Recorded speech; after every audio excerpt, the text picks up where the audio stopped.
This is the story of a part of the United States, the island of Puerto Rico. The story of the people who live on that island.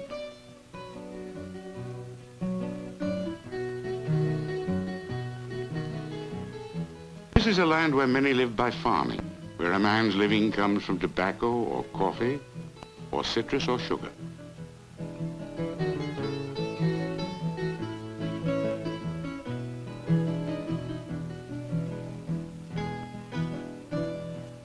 Whatever the crop, the work is hard, the sun is hot.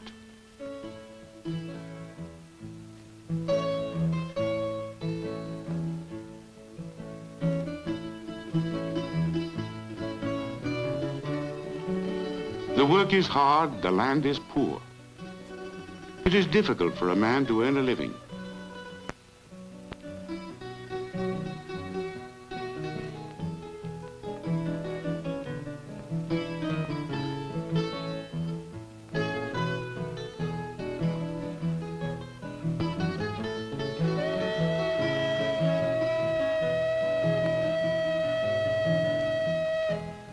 This is the story of how people are, how they act with each other, how they are happy and contented or miserable and afraid, the problems they have.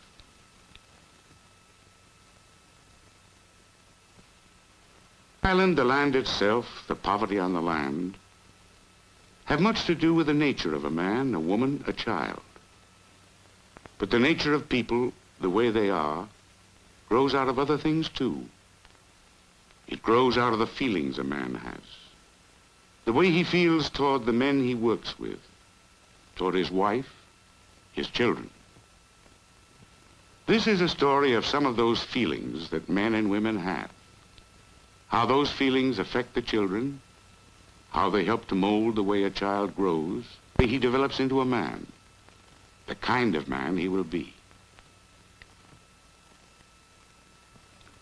It is also the story of children and how they feel, and what the feelings of a child may do to the man or woman that the child will grow into. A child learns to be a man by playing, by imitating in his play the things men do, the way grown-ups act. They pretend to be men because it makes them feel good inside. It makes them feel more like the grown-ups they admire most. They show off as if to say, see what a man I am going to be, and this is good. Because it is in this way that a child learns to be a man.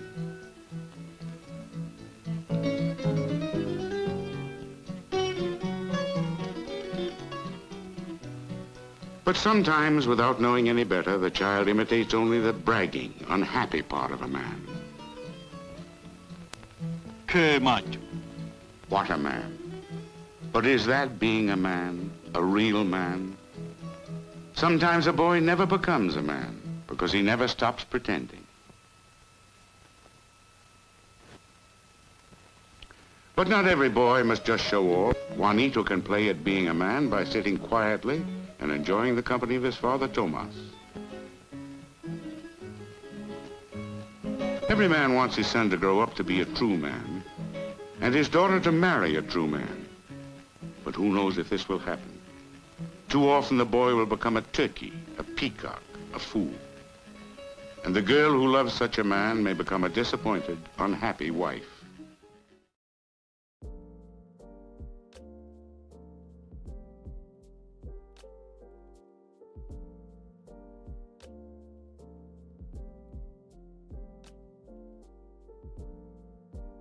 It's just 0. I can't believe I dedicated a whole week to something that you would be the only one in my entire chat that'd be interested in. I can't believe I dedicated a whole week to this. To be fair, I'm interested in this too. You're the only person that gives a shit. Nobody else cares. Nobody else cares that I'm reading Yuri. Oh my god. Parrot's not even working. I don't know why Parrot's not working. Maybe I should, like, you know what I should do? Maybe I should just actually bait and switch and swap to like, I don't know, PUBG or like Marvel Rivals. What do people play now? It's Yuri time. Hello, Tyler. It is, I think it is. I care just not as much as Zero, obviously. It's fair enough. Hello. What's like the most popular game right now? If I go into like gaming, YouTube gaming. Where's YouTube gaming? Where's gaming? YouTube. I gotta do it in an incognito tab too, so no one else sees this. Or not no one else sees this, but whatever. I don't. So that, you know. Gaming. Gaming. It's the most terrifying game I've played. If I type to gaming on, this is the first video that shows up. And then it's like a Mr. Beast video. Survive 1,000 days, win $100,000. And then there's a video that's I tried quote unquote gaming in every airplane seat. Oh, and there's like really high contrast, and there's like a face in the thumbnail, and then it's like a side by side, like left side basic, right side first. I should do that. And then it's Mr. Beast gaming. Survive 99 nights, win $99,000. Okay, I can't put up that amount of money for my content, but like, could you see the vision? What if I said you get 99 Robux? That would still be money, wouldn't it? I don't know. Hellmart full game. I feel like these thumbnails are doing damage to me. What is happening?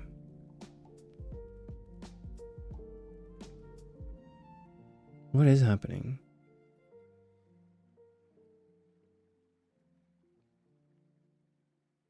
If you play a horror game, though, I'm not playing a horror game. League of Legends. League Summoner's Rift. Oh boy. When was the last time I played League? Probably 2 years ago. 2 years ago was when I last played League, I think. Someone gifted me this game and it's pretty good from what I've played. Well, I bought this game with my money, so it better be good. Because if it's not good, it's like... What is it? It's like 17 or 18 hours? How long is this game?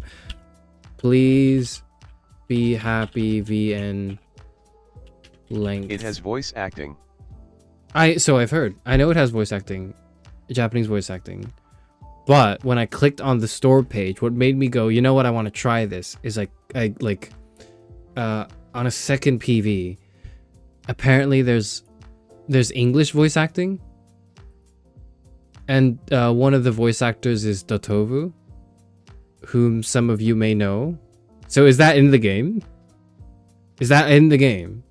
Okay, like it's not like a preview trailer for something that is yet to come. It has happened, right? Okay. So that's like the main. That was the main trigger for me to go, you know what? Yeah, I think I will play this. From what I've heard, I mean, it's like in the trailer. It's in the trailer that they put on the Steam store. So it must be that, right? Uma Musume. I don't play. I've made it a rule that I will not play a gacha on stream because like I just don't want that evil on me. Like it is evil. Like this is there's no doubt about it. This is it's sinister. But it's also really fun. Gambling, I mean, anyways. If they aren't in, you can ban me. I don't know. I'm not gonna ban you, okay? Like, I don't... Also, I'm gonna unmod you, because we don't need you now. Say goodbye to your wrench. Say goodbye to your wrench. Now you're gonna go like, oh no, but it's like a story game. It's a story game. You should use a story. Okay, but like, no one's gonna come in and spoil Please Be Happy. Okay, it's way too unpopular of a game that no one's gonna come in and go, oh my god, this thing happens, this thing happens. Everyone who plays this game is obsessed with this game, but also I would assume, and this is a compliment, is someone who is literate enough to recognize that they would not want to spoil the experience for someone else playing the game. They wouldn't want that. Why does someone come in and spoil the whole thing? Like, what's there to spoil anyways? Like, isn't this like just a game where you're a girl and then you date other girls? Isn't that the whole point of the game? I forgot to mention this. Hello, it's February this month. This is February. This is what we do in Charis Euphranor February. And it pisses me off that it's February now. And I need to start doing this. Because I have still yet to fucking finish the trolley problem video. And it's so frustrating. Because I haven't even finished writing the script. Because once I have to finish writing the script. And then I have to like record it. And then I have to edit it. And then I have to like put in like nice graphs and... Well, not graphs maybe. But nice visuals to accompany the thing. And it... Anyways, I think it's painful. I imagine this incredibly painfully. Doki Doki Literature Club for the next stream today. I've already played Doki Doki, so it would not be fun for someone who knows content. Yes, indeed, Vi. Yes, indeed, it's content, all right. Doki Doki is not gonna be fun because I have already played it, and I know the twist. And if you know the twist, like, I can't play the game again and re-experience it. Maybe I could, but then it wouldn't be fun. Maybe, like, the stream would have to be very honest in the title. It'd be, like, revisiting Doki Doki Literature Club. Was Doki Doki ever good? Question mark, question mark. Something like that.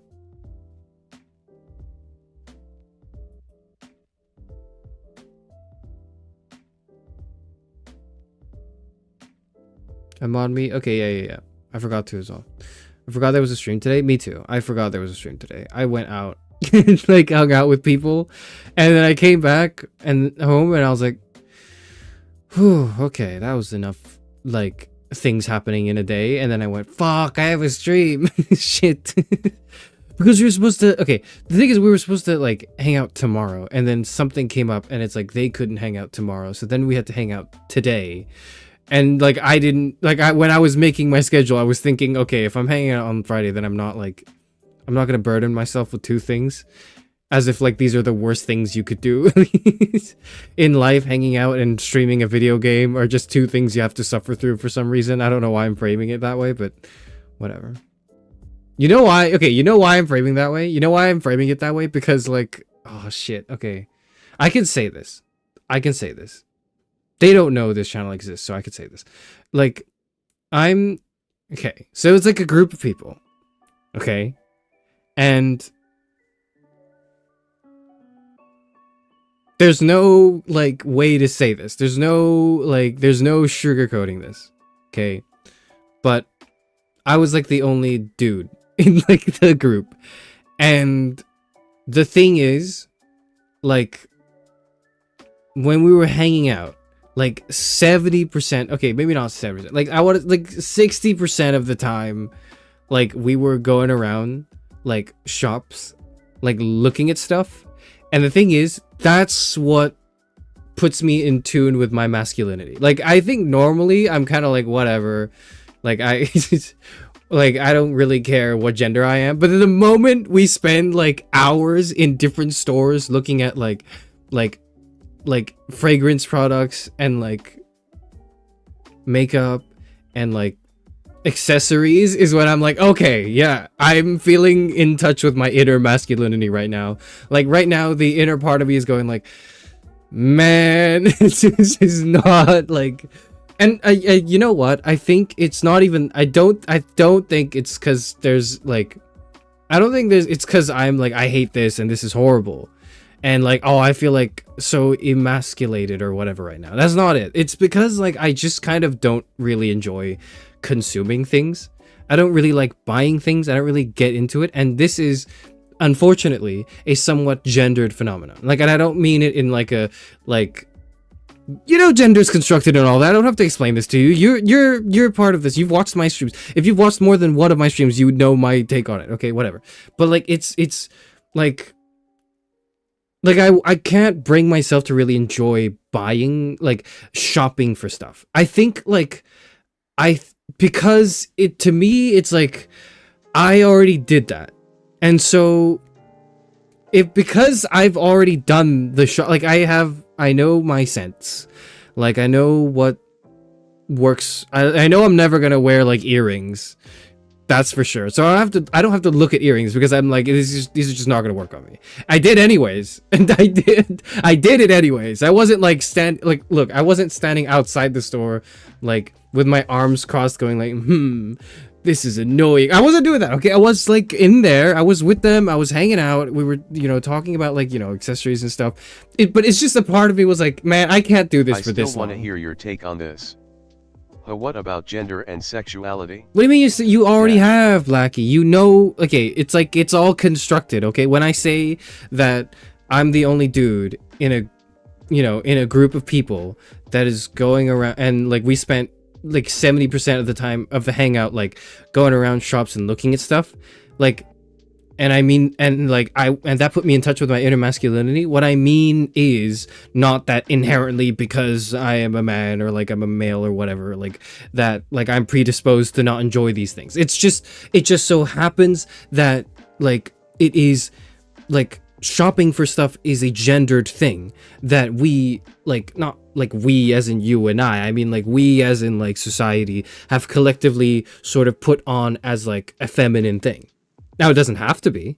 It absolutely isn't true. But nonetheless, that like you are shaped by the fact that many people thought and continue to think this way. Even if you don't think this way, you live in a world where people do. And that affects you. Anyways, the point of all that is having like gone through it and just looked at all those like knickknacks and then like browsing shit and going like, this is a cute soap. Like I kind of just have to sit there like I'm not sitting, I'm standing there with them. I'm like hanging out.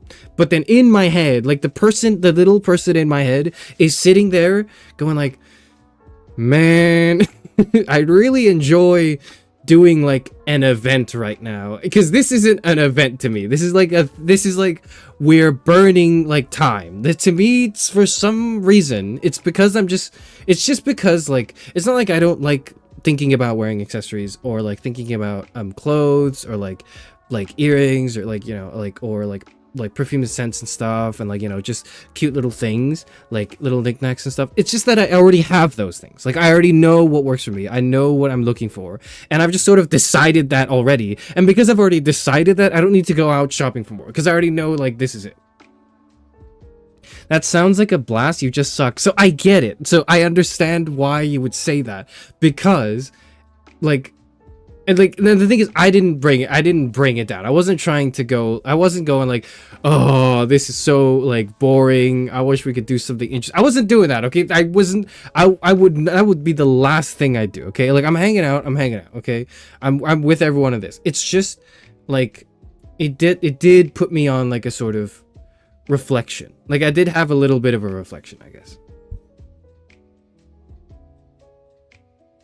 Because, like, how much stuff do you need to look at? You know what I mean? Like, I just think I'm just, like, a little anti-stuff, you know? It's not because I think you shouldn't be able to look at things that make you happy and, like, little cute things that you could put in your, like, pockets or whatever. Like, you could do that. That's cool. I just, personally, am tired of stuff. I think that stuff has caused me, like...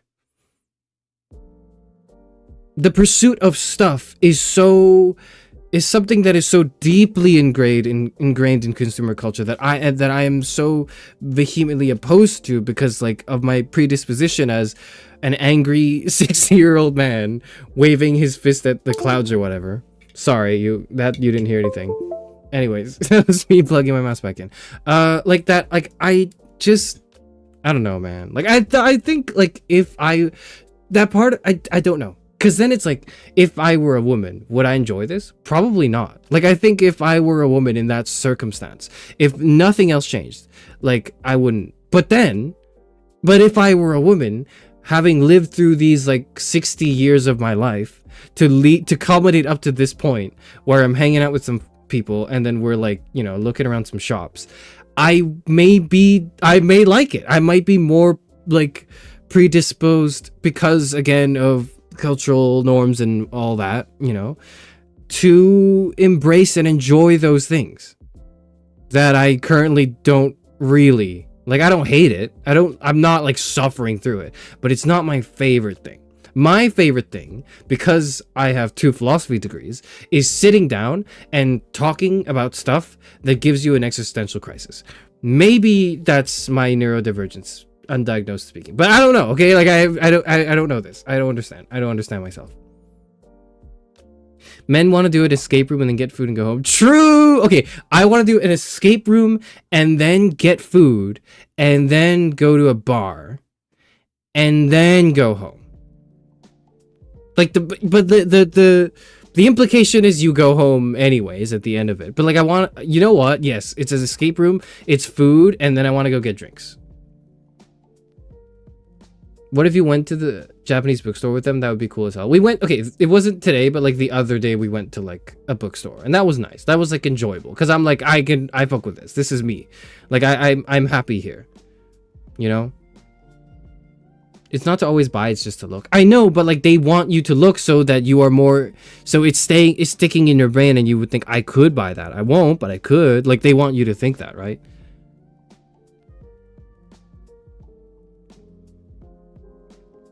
What if I want to look at dangly earrings that have little flocked animals in them? Huh? What then? Then I'm standing there for like 5 hours with you doing that, because I am way too polite to say, you know what? I'm not really vibing with this. I kind of want to do something else. I'm way too polite to do that. Like I can't.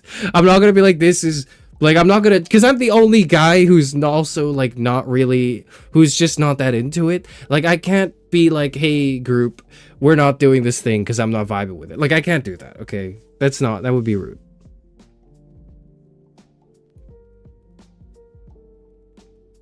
No, but I get you here. Thank you. Again, it's like, it's when I say I was in touch with my inner masculinity at the moment, I don't mean it in like an intrinsic way, obviously, but you get it. You understand. You get it. If you had the gender socialization experience to be into makeup and fragrance and cute things, then you'd probably like it. That's what I'm saying. Yeah, you could just learn to like it. I don't know if that's possible for someone my age. Like I'm 60. Okay, it's a little too late for me to like. Is it ever too late? I don't know. I might learn to like it, but it would be it would have to depend on like me finding a sense of style and fashion that exceeds my current state, and I don't know what it would take for that to happen. I don't.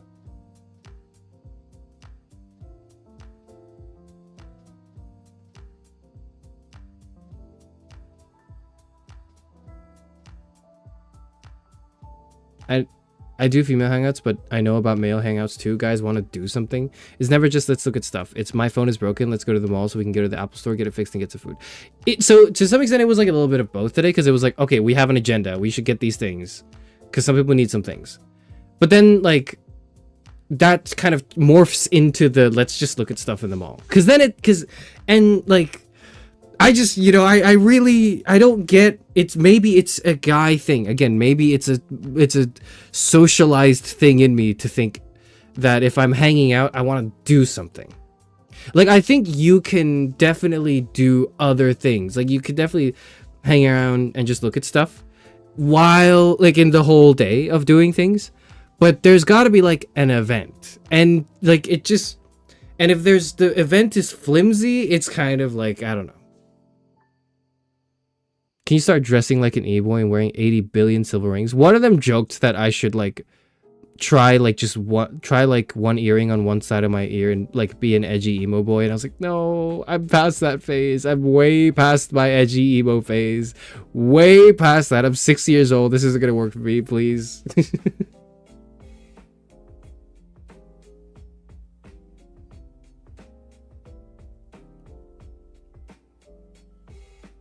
Are you not an e-boy? I'm not an, like...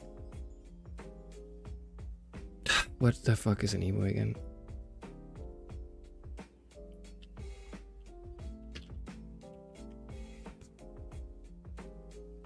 E-girl and e-boy subculture. Gee, I got jump scared by the Wikipedia image of this. If you don't want to get jump scared, don't look up e-girl and e-boy subculture on Wikipedia. A youth subculture of Gen Z that emerged in the late 2010s, notably popularized by the video sharing application TikTok. It's an evolution of emo scene and mall goth fashion combined with Japanese and South Korean street fashion. Videos by e-girls and e-boys tend to be flirtatious and many times overtly sexual. Eye-rolling and protruding tongues are common. According to Business Insider, the terms are not gender specific, instead referring to two separate styles of fashion, stating that while the e-boy is a vulnerable soft boy and embraces skate culture, the e-girl is cute and seemingly innocent. Okay.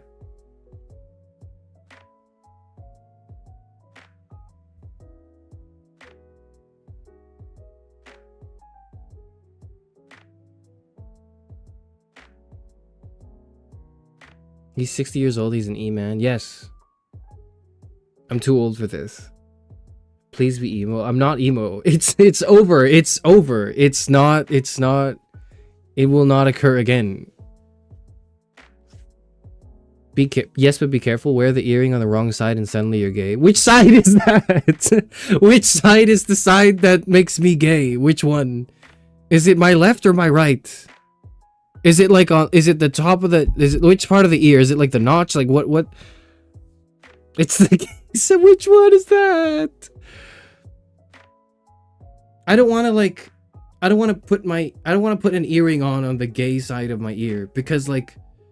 Because then I'm gonna disappoint like a lot more people than I do right now. Cause they're gonna come up to me, like, cause then I'll have gay dudes coming up to me, and I'll have to tell them actually no, sorry. And then they're gonna think like I don't know, that I'm just doing it for attention or whatever, which is kind of like to some extent true, but I don't know. It's the right one, okay.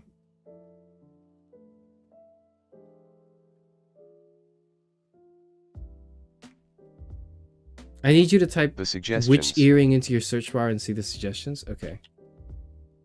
Okay. Which ear is the gay ear is the first thing that pops up. I typed which E and then which ear is the gay ear is the first thing that pops up. The right ear is traditionally considered the gay ear, as the stereotype emerged in the 1980s to signal sexual orientation. However, this notion is now seen as outdated and not a reliable indicator of someone's sexuality. Fuck, I read the AI summary of this instead of clicking on the website. I'm so sorry. I'm so sorry. I'm so sorry. Anyways. What do you mean? Why does everyone care so much? Because, like, I don't want to send the wrong signals. This is the thing that annoys me is when other people like send annoying, like mixed, like unclear signals. I don't want to go around like using this thing that other gay men use to find each other because God knows you can't just go around telling people that you're gay. Anymore. Like you would think that you can, and it feels like you can, but really you still don't want to go around telling people you're gay, right? So God knows, like, this is their way of like doing things, and me infiltrating this as like a straight guy, and then them getting their hopes up, going like, oh, hey, and then like me immediately going, sorry, this is not like. I know, yeah, I put this on because I really liked it on this side. I didn't, you know, I'm into women. I must like confess, so I'm really sorry about that. Like, please, you know, don't. I think you're cool. Just, and I'm sure, you know, I'm sure you will find that what you're looking for somewhere else with someone else. Like, I can't go through that. I can't do that, man. Oh. The solution is to become gay. I thought that for a while, and then I started thinking about men. And I was like, man,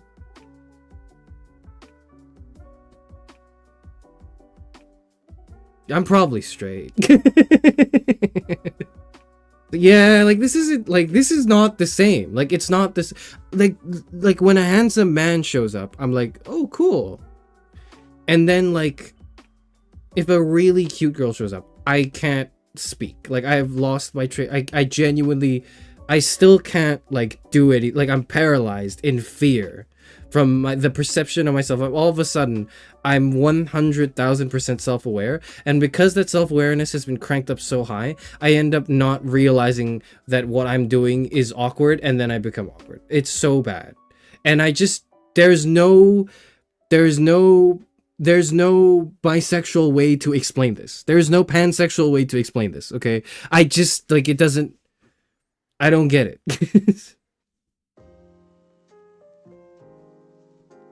And when I say that, I mean femme presenting, but you understand what I'm saying, right? You get what I'm saying. I do mean like femme presenting general.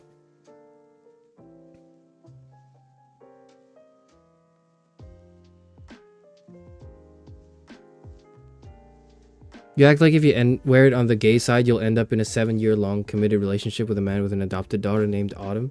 Okay, first off, our daughter would probably. No, I wouldn't name my daughter Autumn. Like, I think I would name my fictional daughter Autumn. I don't think I would name my real life daughter Autumn. I think my real life daughter would have a fairly safe name. Like, an innocuous safe name that does not raise any, like, eyebrows. And like, she shouldn't get complimented for her name.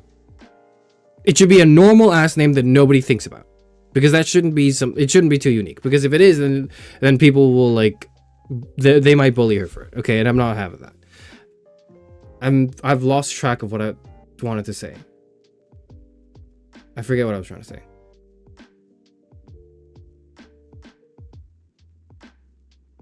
Men are so much easier to date than women. Men have no standards. I know! That's why they come up to me and then I have to do the whole like, look, like we can hang out if you want, but I think it would just make it awkward for you. But like, I don't mind, but I think you might. And that's okay. You don't have like, and then they're like, oh my God, you're just saying everything that's in my head. So I don't have to awkwardly stumble it out. And I can just be honest with you, Charis. And I go, yes, you can. It's okay. It's okay to talk about your feelings with me.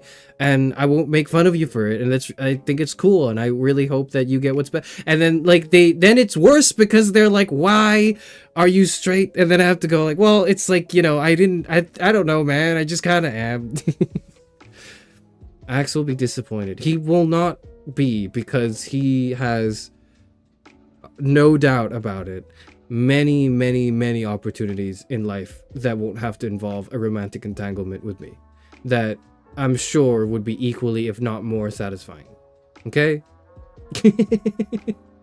You can be bi and have a preference.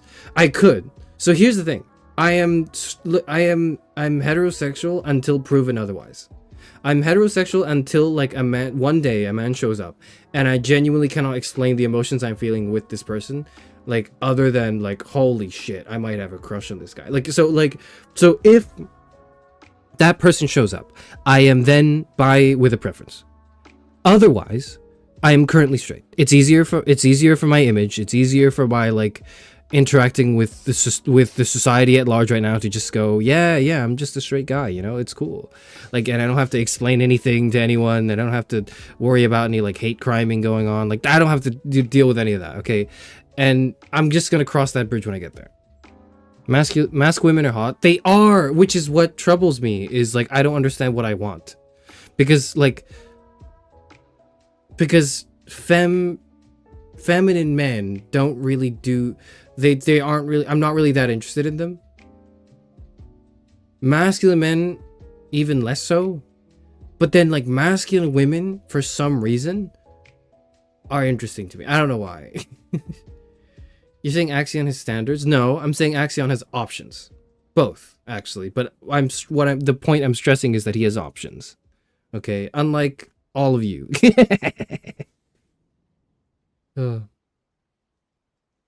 Your head until a trans mask makes you stumble over your words. That's true. I've not yet met a single trans mask that has made me stumble over my words.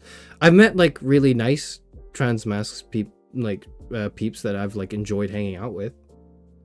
But I've not met like a trans mask that's made me go, holy shit. This guy's presence is killing me.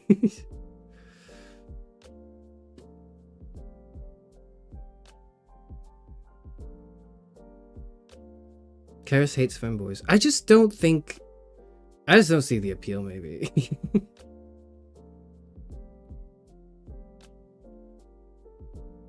Being a philosopher makes you inherently queer spiritually? I mean, like, yeah, I guess. Because I don't think any of this is real. I don't think any of this is real. I don't think it's because I'm a philosopher. I think it's because I happen to be that way.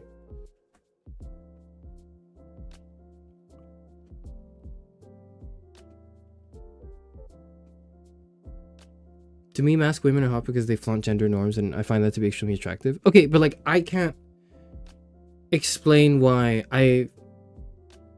Actually, I can. No, I can't. There's nothing to explain, actually, is what I'm trying to say. Look, I'm straight until proven otherwise. And, like, it might be proven otherwise. But until then, I'm not... this is, like, listen. I have a reputation to uphold as the 60-year-old hermit, okay? Like, I need to keep that and people need to look up to me. My grandkids need to look up to me and, like, not have it be sullied by any of my other, like, less than accepting family members going like, so what is this about, like... The fact that you're not married yet, even though you're 60 years old. Do you have a girlfriend yet? And I have to go like, look, listen, it's like, I'm working on it. What do you? And then they do the doke stare at me and go like, what about like man, And they pretend like they're accepting, and I have to go like, well, not really. God.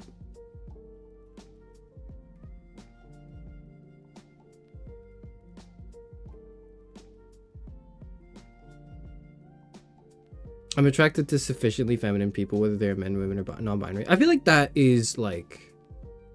That makes sense to me. Like, that is consistent. That is very, like... You can reason with that, This is what I'm looking for. It is, like, femininity in some sense. Yeah, okay. That's, that's fairly straightforward. That makes sense to me. My response is I like what I like. And you know what? That's fine, too. How do you even have grandkids? Because I'm 60 years old. Not many 60-year-olds don't have grandkids.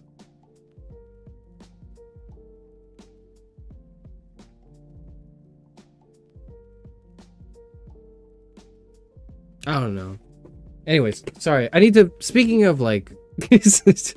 Speaking of being gay, we're gonna be gay today. And a woman.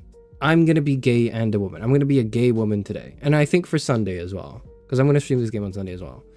The game is called Please Be Happy. It is voice acted fully in English and Japanese. And I know you guys, some of you might prefer the Japanese audio or might have played it then.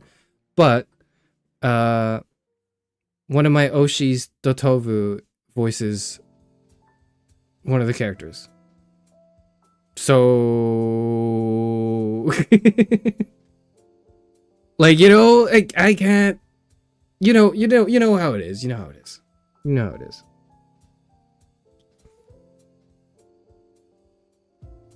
My parents are in their 60s and they don't have grandkids. Speak for yourself. Okay, like, and that's their fault. And who?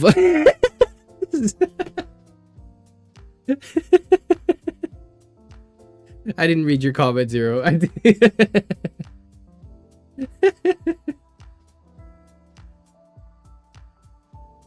My mom's 60. I'm for sure not giving her grandkids. You thought about adopting? You should adopt. I think that would be cool. I think raising the next generation of children is very important. But that might be my biases in play. Anyways.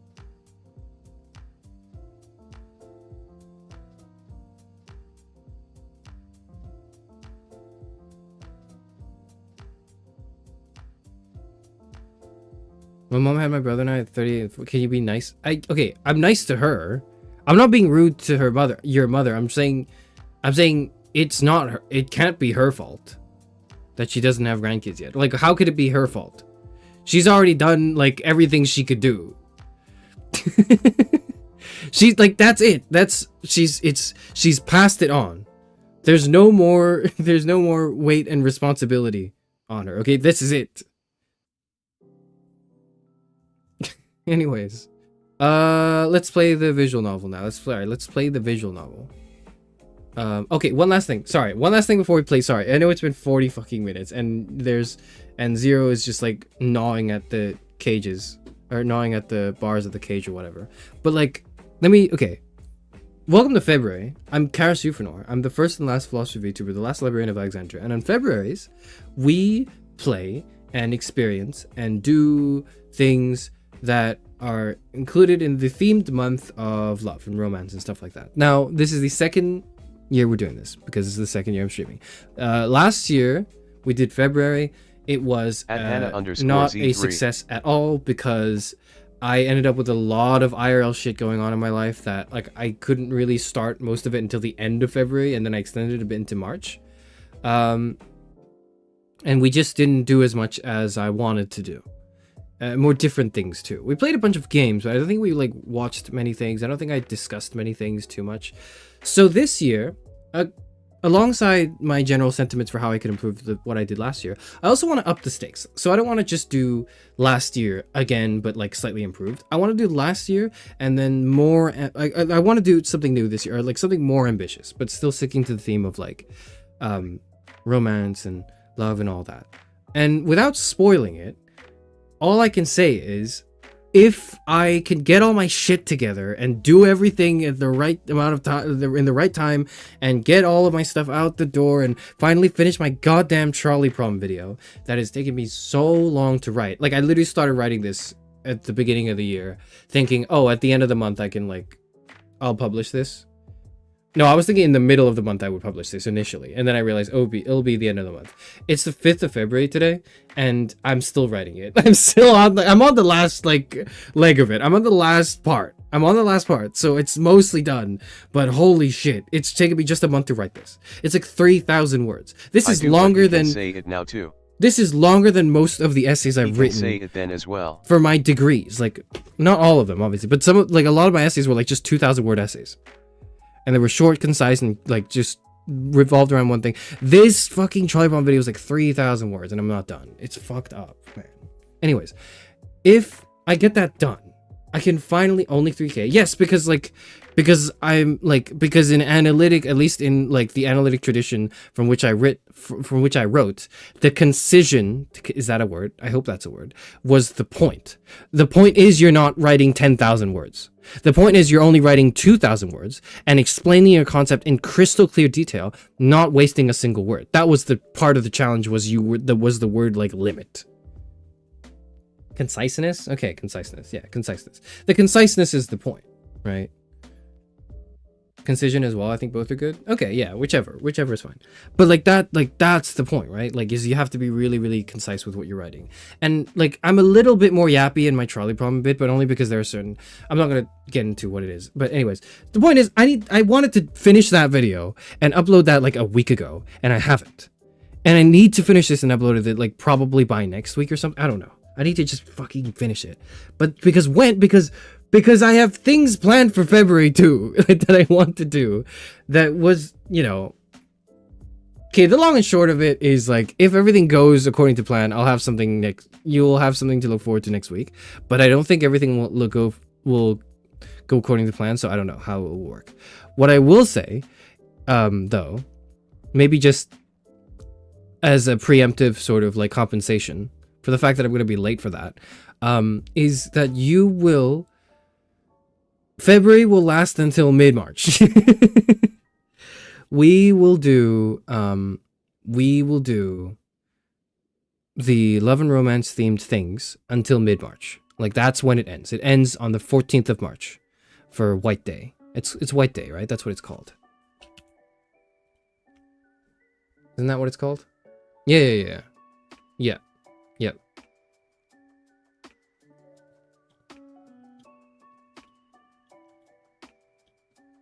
this is popular in the VTuber sphere, so like, you know, yes, because it has its origins in East Asian culture. Whatever. The point is like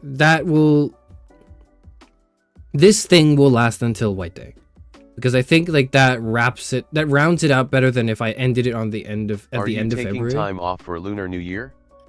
Wait. Are you taking time off for Lunar New Year? Hello, holiday. Congratulations on the double. No, I don't think I will. I don't see a reason to. In particular, when is that? When even is that? When is Lunar New Year? Lunar New Year. Lunar New Year. This year. When is it? When is it? This year. When is it? February 17th. It's in like 2 weeks. Oh, cool. No, not in particular. No, not really. But like, never mind. I'm not Till gonna get start of March. That's cool. That's cool.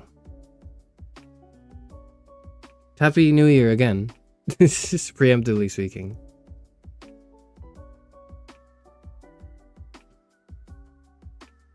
Judith Thompson's usage of thought experiments is horrid, IMO. So I haven't read enough Judith Thompson to argue that if you're unless you're basing that observation on just the trolley problem and killing, letting die, and the trolley problem, like those two papers. If you're basing your opinion on those two papers, then I can say that, like, I don't think it's horrid.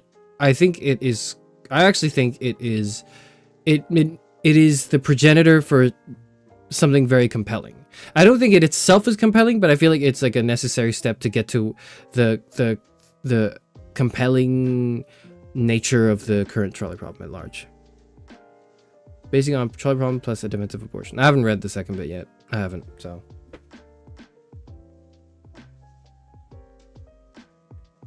Are you going to take Tia's criticism of your thumbnail art and change it? I don't know. I haven't watched this stream yet. I'm sorry. I knew that she's doing it. Like, she, you know, obviously I had to, because I had to send her my thumbnails. Because she wasn't going to go through all my fucking, like, YouTube VODs and then, like, screenshot each of them and, like, enhance, like, so I just sent her, like, my file of stuff. So, like, I knew it was going on, but I haven't watched it yet, no. I haven't had the time to. I will. Probably, like, you know, if I were streaming tomorrow, which is what I wanted to do originally, then I would be watching the VOD right now, but I'm not doing that, so here we are. Sorry, what was that? Like, 50 minutes? What am I doing? Right, we're playing like a Yuri game. That's what we're doing. What did I want to say? Yes, anyway, so that's February. February will be fun. We'll do some stuff, and I think next week as well, we'll also do a movie night. So maybe Friday. Maybe we'll do a movie night Friday. Okay?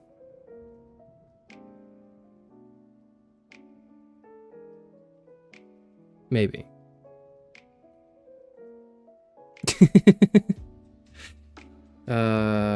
I don't know what we're watching yet, so I'm taking suggestions starting now, I guess, for what we can watch on movie night. I was thinking Your Name. I was thinking Kimi no Nawa. Watching that shit again, and then me critiquing it. Or like honestly, like any Shinkai film. American Psycho. Watching American Psycho for Valentine's. Yeah, sure.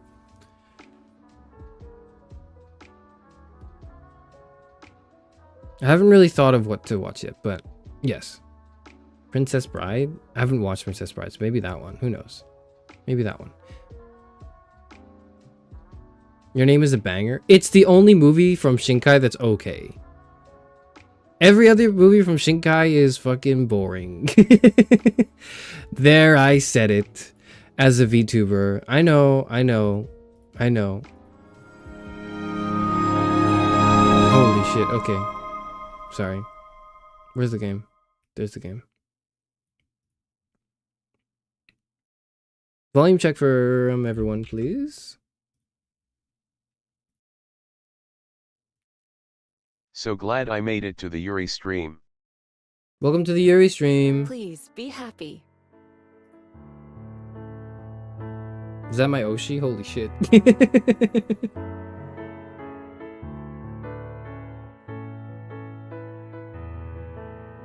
Eternal Sunshine of the Spotless Mind.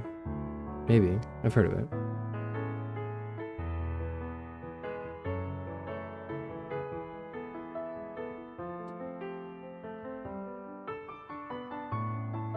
I might be going now. Alright, see you later. See you later, Kazoo. See ya. This is a game. I don't know what to say. I don't know what to say about it, okay? Like, okay. I guess what I should say is I have never played a Yuri game before. Let me just put myself up here, maybe. Am I too big now? This is fine, right? Maybe this is fine. I'll be here. I've never played a Yuri, like, game. I've never read anything that's Yuri. I understand the concept. I know what the, the big idea is, but I don't think I've ever engaged with anything that is explicitly Yuri. I have engaged with stuff that may be classified as Yuri, or might have elements that have been classified as Yuri, or like strong Yuri, like plot points, maybe even, in certain medias, or just ships in general that are like WLW ships. That is like the longest way to say that. What's the I know that's the shorthand for typing. What's the shorthand for saying it?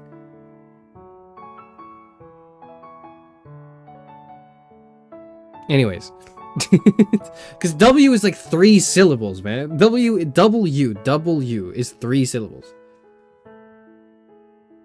Walla.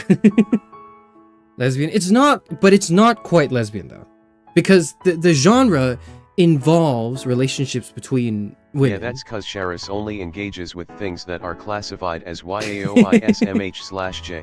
I'll have you know that I watched Arcane and is both. Sapphic? Thank you, that's the word. Sapphic is a better word for this, I think. Yeah.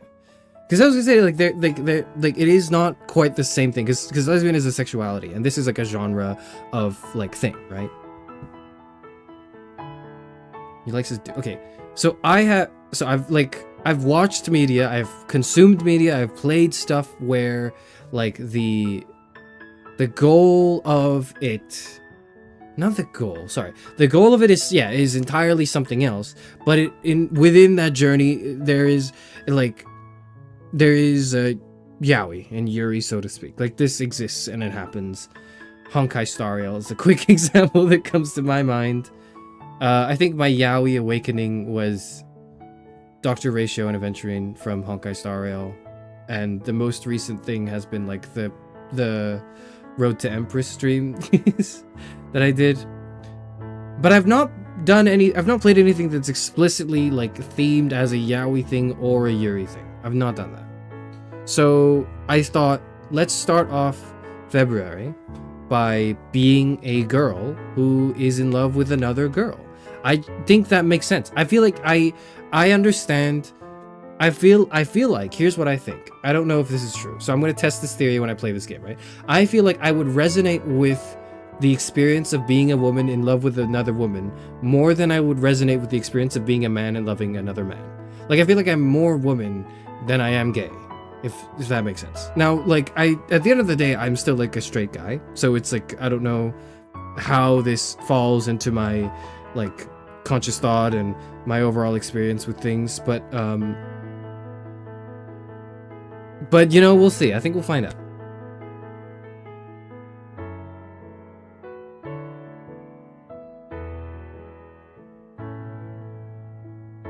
Ratio's name is a reference to Descartes as well. Did you notice?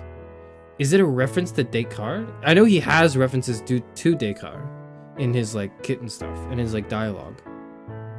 But, like, is his name a reference?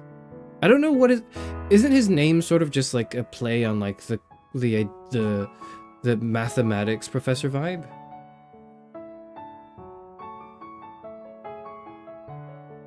It's pronounced very similarly. Docritio de. I don't know. His alt is Kogito. Yeah, I know. So I know his alt is a reference. Yes, but I don't think his like name is a reference. His whole character is a reference. No, his whole character is not a reference to Descartes. His whole character is a reference to an amalgamation of like various continental, like older, like traditional philosophical thought. That I would argue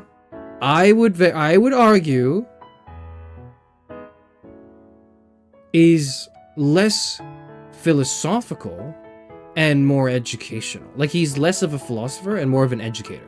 But his character is he play like his references, his like whole motif, his ideas and his themes are philosophical things, but the character is ultimately an educator.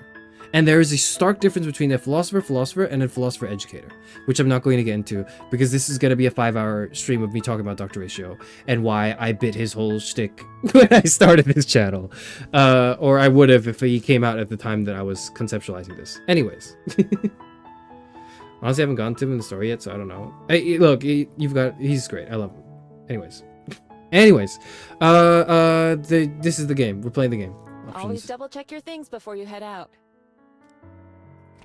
Okay. Always double check your things before you head out. Thank you. Thank you, Dot. More things to unlock. Help.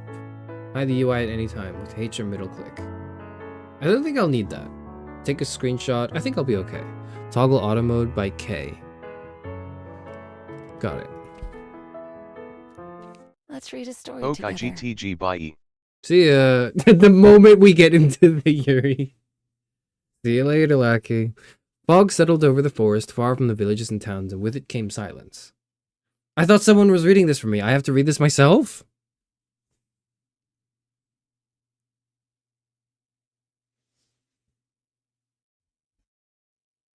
You gotta redo that one ratio stream. I will eventually.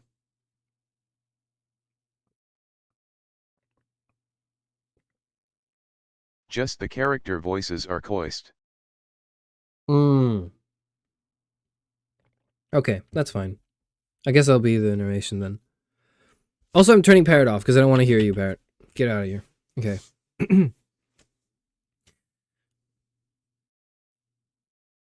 This is an awfully long silence.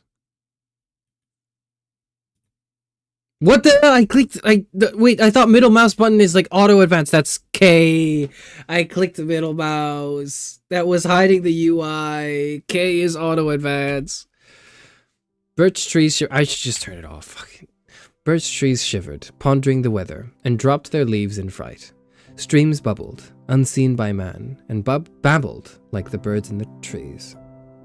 In the middle of the forest was a grove, and in the middle of that grove was a log. It had been years since it had fallen, once one of the proudest trees around, and now in death was home to an abundance of life. A line of frantic ants ran to and fro.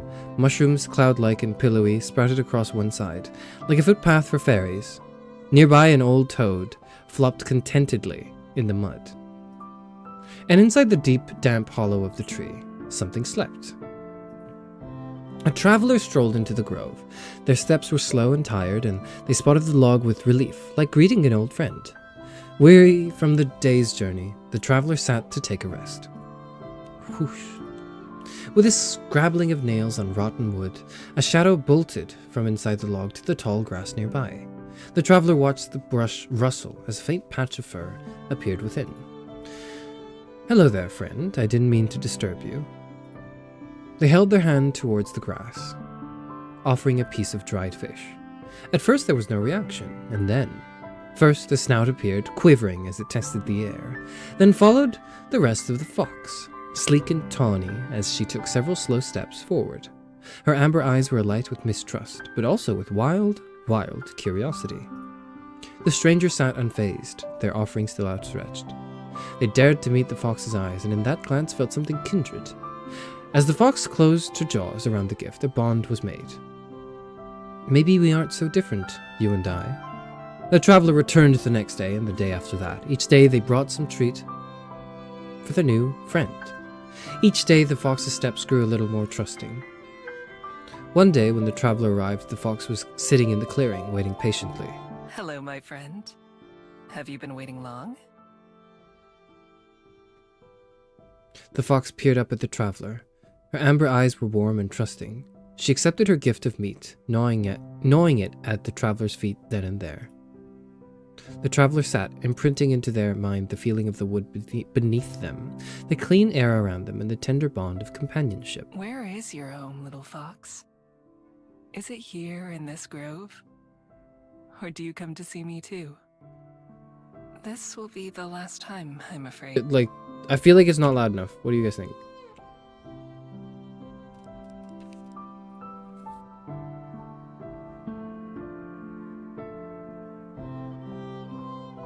Hold on. Okay, it's a bit louder. Tell me if it's fine. Home is such a small place compared to the rest of the world. Yet, it's some place I can't wait to return to. I wish I could bring you with me, little friend. I wish that you could see the world too.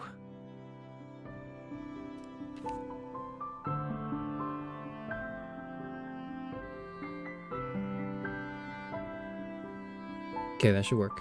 Your home is all around me, though, isn't it?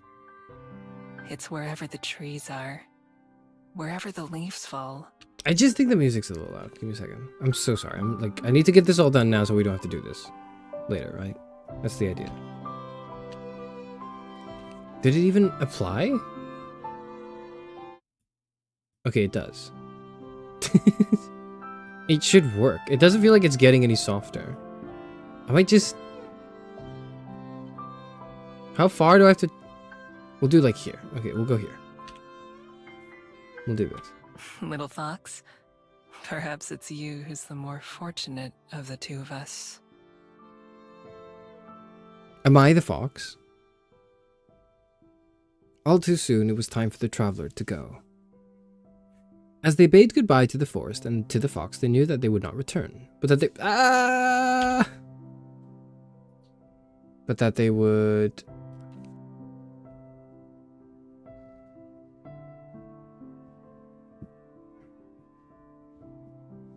But that they would carry the memories with them always. I'm sorry, I'm a little tired today. The next day, the fox was sitting in the clearing, waiting patiently. Chapter 1 of Foxes and Fables. We've now docked at Wellington Skyport. Thank you for flying with Kiwi Airlines, and we hope to see you again. The intercom's announcement is muffled in the closet where I'm hiding, just like the clatter of the seatbelts and the chattering of passengers getting ready to disembark. I start this game in the closet? Okay. I wiggle around impatiently, sore from crouching in here for, I don't even know how long it's been. Hours for sure. The last few minutes always feel like they take the longest. A parade of footsteps begins to pass by outside my door. It's time. I listen carefully and waiting for a gap in the crowd. When it comes, I stand up and push the door open in a single movement. I give a wink to the shocked-looking lady that I stepped out in front of. She doesn't even have time to gasp before I'm out of her sight. Humans, they're always kind of slow. I am the fox. It's symbolism or something? Yeah, you would say it's symbolism or something, Zero.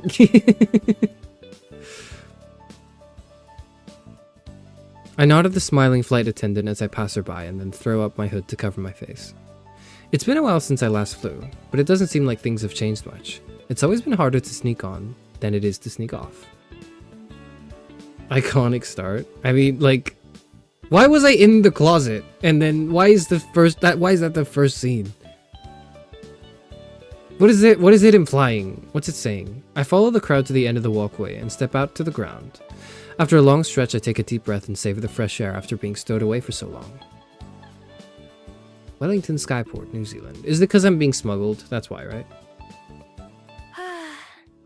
I made it! My breathless voice joins the pleasant hum of the skyport. A few clouds drift lazily overhead, almost within arm's reach. The sound of the waves rolling onto the shore is like a lullaby. It makes me want to burrow into the sand and take a nap. But I can't. First, I need to get out of here, and there's one more challenge ahead. Up ahead, the snaking line of passengers splits as people are funneled into a few security stations. While I'm too far back to hear what the guards are saying, it looks like they're examining a little booklet from each traveler before letting them pass.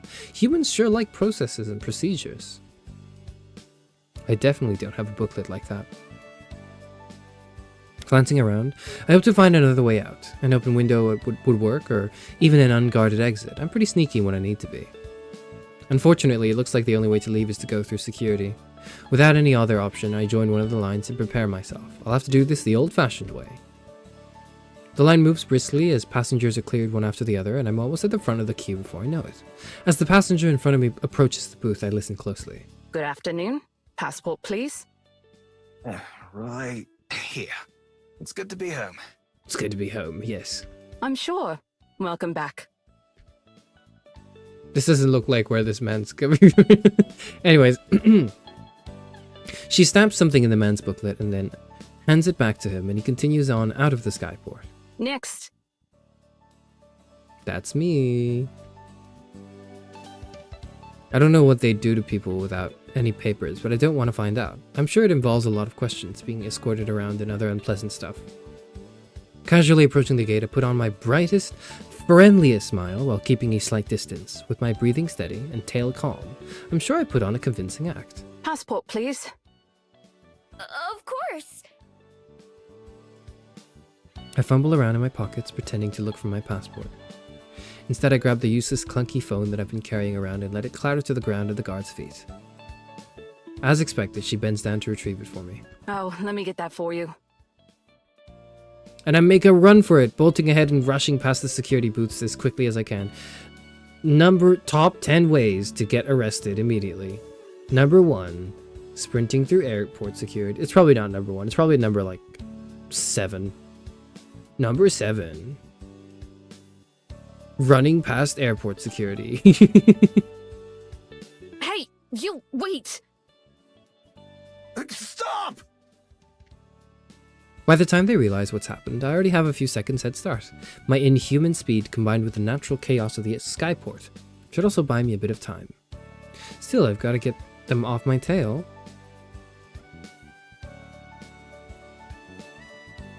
What is that? What are we doing? Do I click on that? I do. Dashing through the skyport doors and out into the road outside, I don't even have time to take in the city. Without stopping for breath, I run into the narrow streets while weaving between cars and shocked bystanders. Being seen by so many people like this is annoying, but it won't matter by tomorrow. Excuse me. Putting the thought out of my mind, I vault over a low wall into a nearby alley and land in a crouch.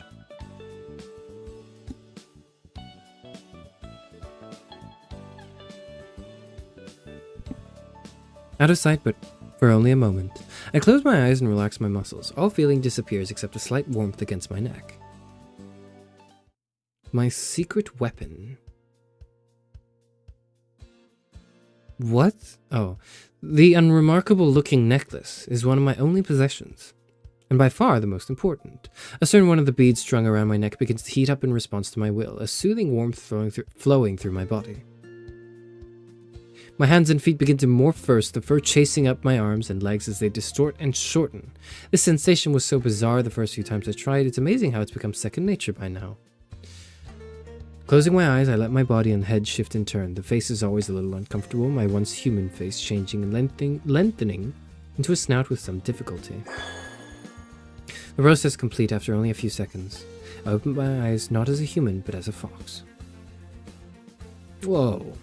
I dart away without waiting, far quicker on 4 legs than I ever could be on 2. Obstacles like the stack of garbage cans ahead would be a pain to get past as a human, but instead I'm able to flit between the gaps without slowing down. That's her! I know it!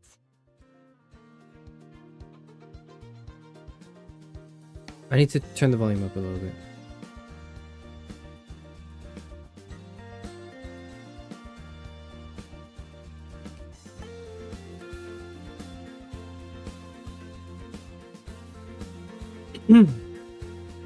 Her heavy breathing gets farther and farther away, and in just a minute or two I know I'm safe.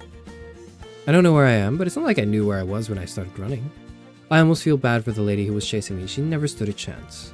Even in the crowded city streets, there's no way anyone or anything can outrun me. The wind just wishes it could keep up with me. Comfortable that the danger's past, I slipped into another alley. Once I'm sure that I'm alone, I close my eyes and concentrate on the form I want to take once more. That familiar flowing warmth runs through me again, my body stretching and deforming at my command. A few seconds later, and I open my eyes to glance at my hands. Better luck next time. Brushing the dust off myself, I nonchalantly stroll out of the alleyway and back into the street. The odd person walks by on this errand or another, but not paying any attention to me, just the way I like it. Left, right, past turn, left. Mapping out my path in my head, I look for a way to the main roads. It'll be easier to get my bearings there. I pick turns at random without any real destination in mind.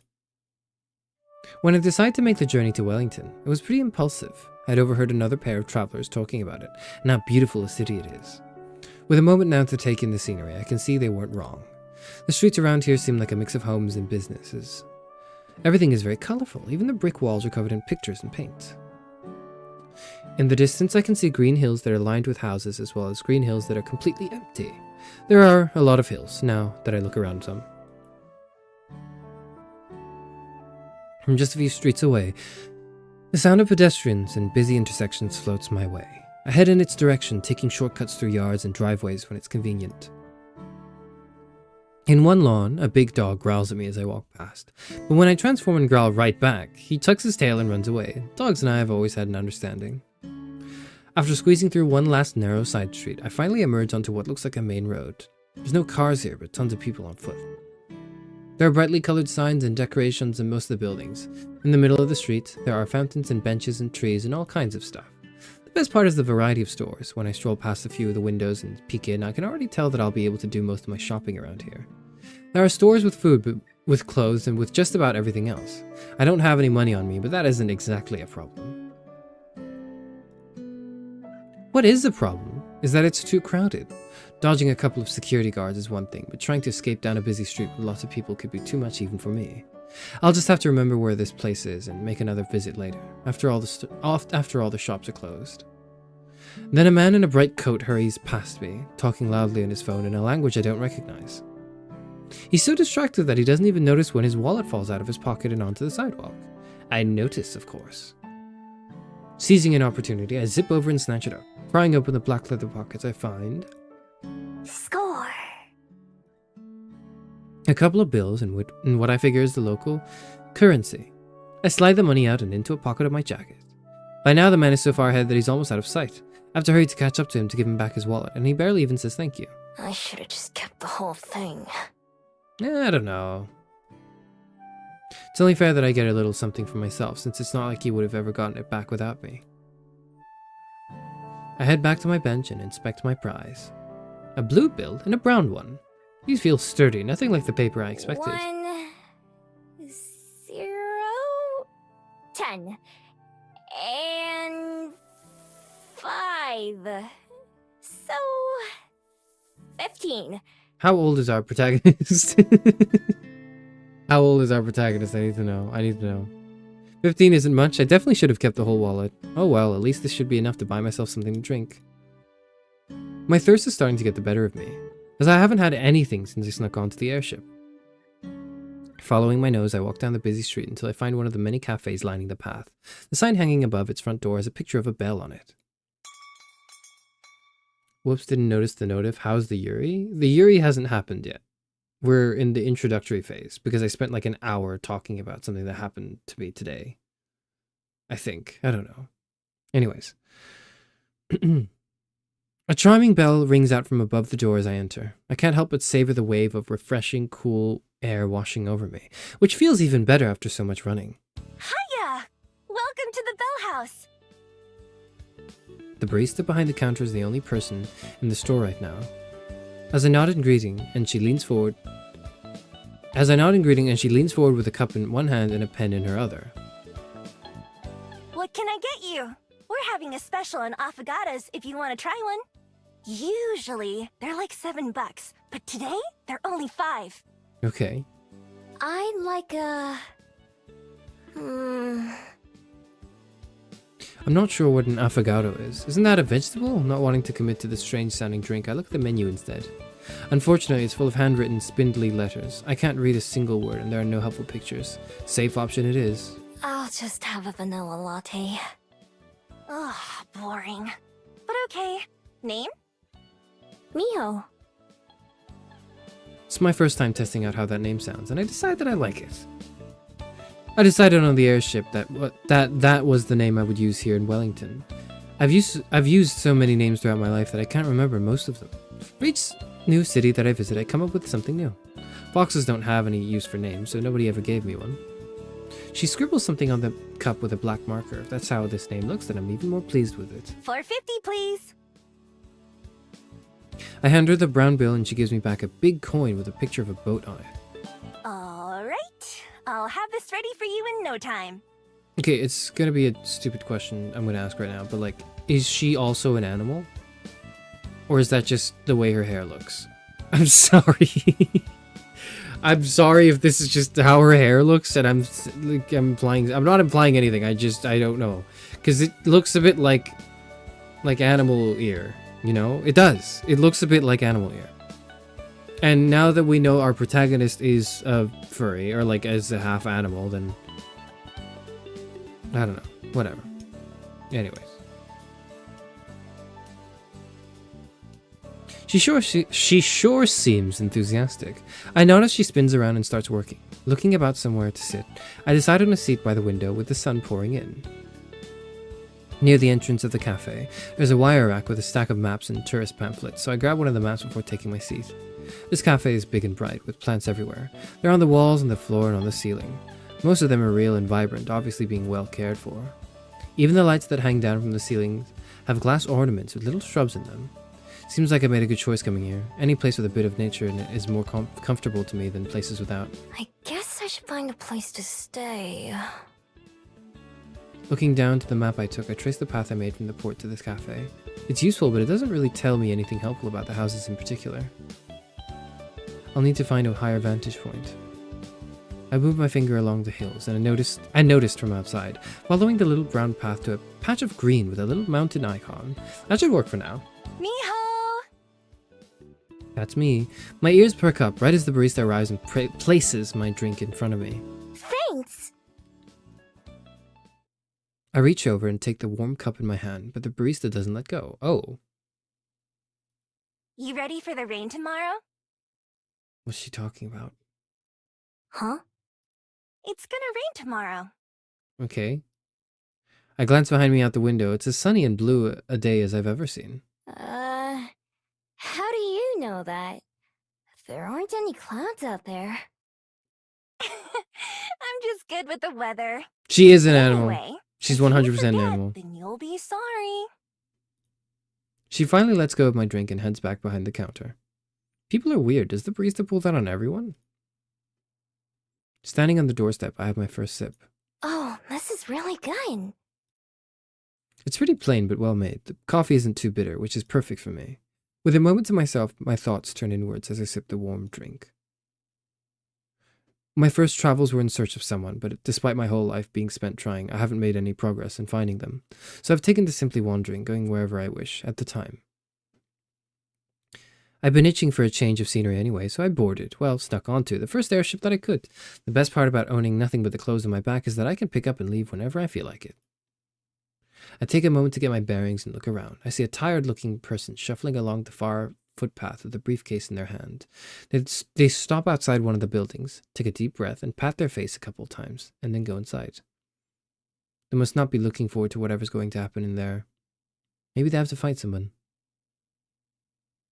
Probably not. Or maybe actually yes, but just not in like a physical way. Anyways, through the large glass windows of another store, a fawn is trying on a pair of shoes, but they don't seem to fit her hooves. The people waiting with her look annoyed. I wonder if she fusses around with her footwear a lot. Okay, so animals are like kind of common in this like story, right? Okay. For a while, I simply let the day roll by and watch the various figures who stroll by. People watching is fun, especially in such a busy city. Eventually, I go to sip my coffee, only to find nothing coming out. With no more reason to stick around, it's time to go. On the sunlit street, I look about to match what I can see with the map's directions. There's a tall green mountain in the distance ahead of me, which must be the one on the map. It'll be the perfect vantage point for the city. Ideally, I'll find an empty building I can crash in, but it's not necessary. A roof over my head would be nice, but I'm plenty used to sleeping outside under the stars. Sometimes it's better than sleeping in a bed. Encouraged by the plan forming in my head, I set off on the long walk to the summit. Hello, what's happening? Hello, Robo. This is a visual novel. It's Yuri, and so far the protagonist character is a fox who snuck onto a plane just to head to a new city location. And we're at the city. It's called Wellington. We just met a bartender, a barista, excuse me. I don't know why I said bartender. A barista who said something very cryptic about the weather. And I think she's probably one of the love interests because she's the only character with a voice so far in the story.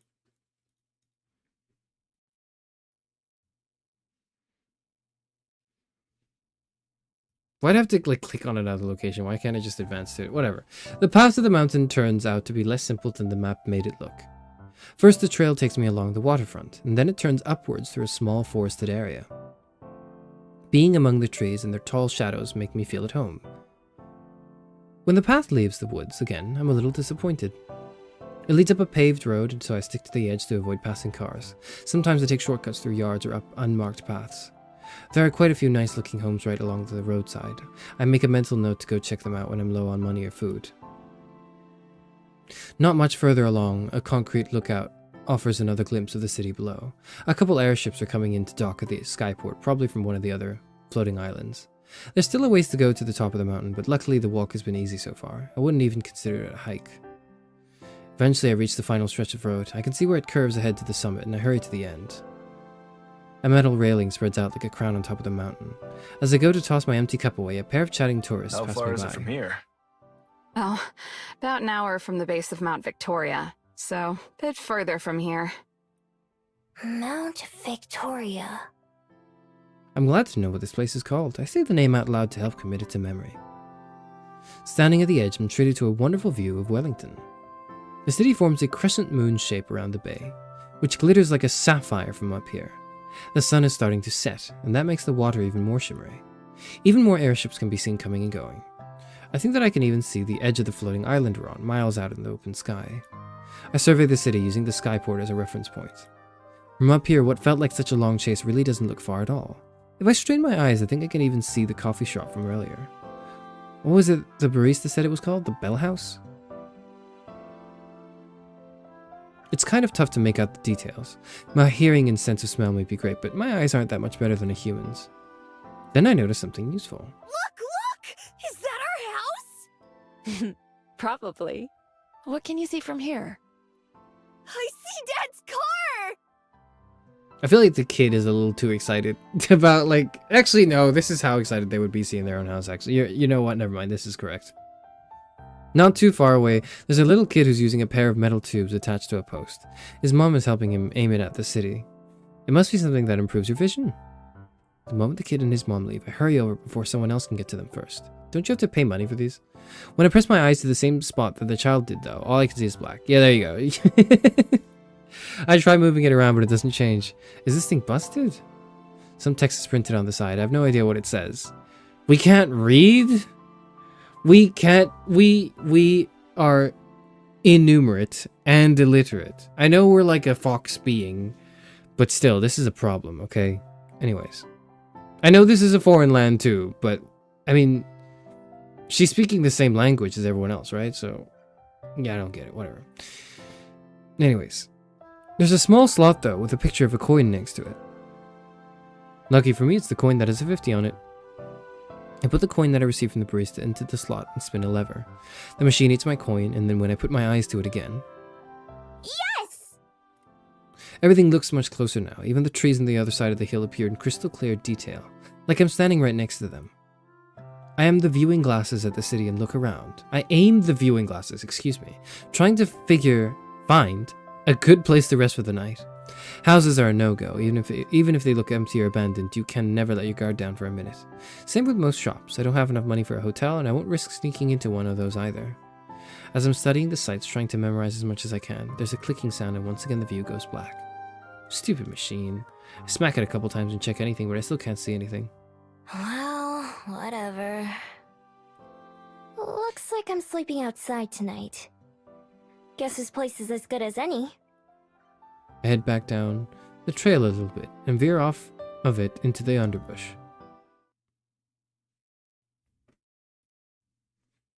There's where we are now. Not perfect.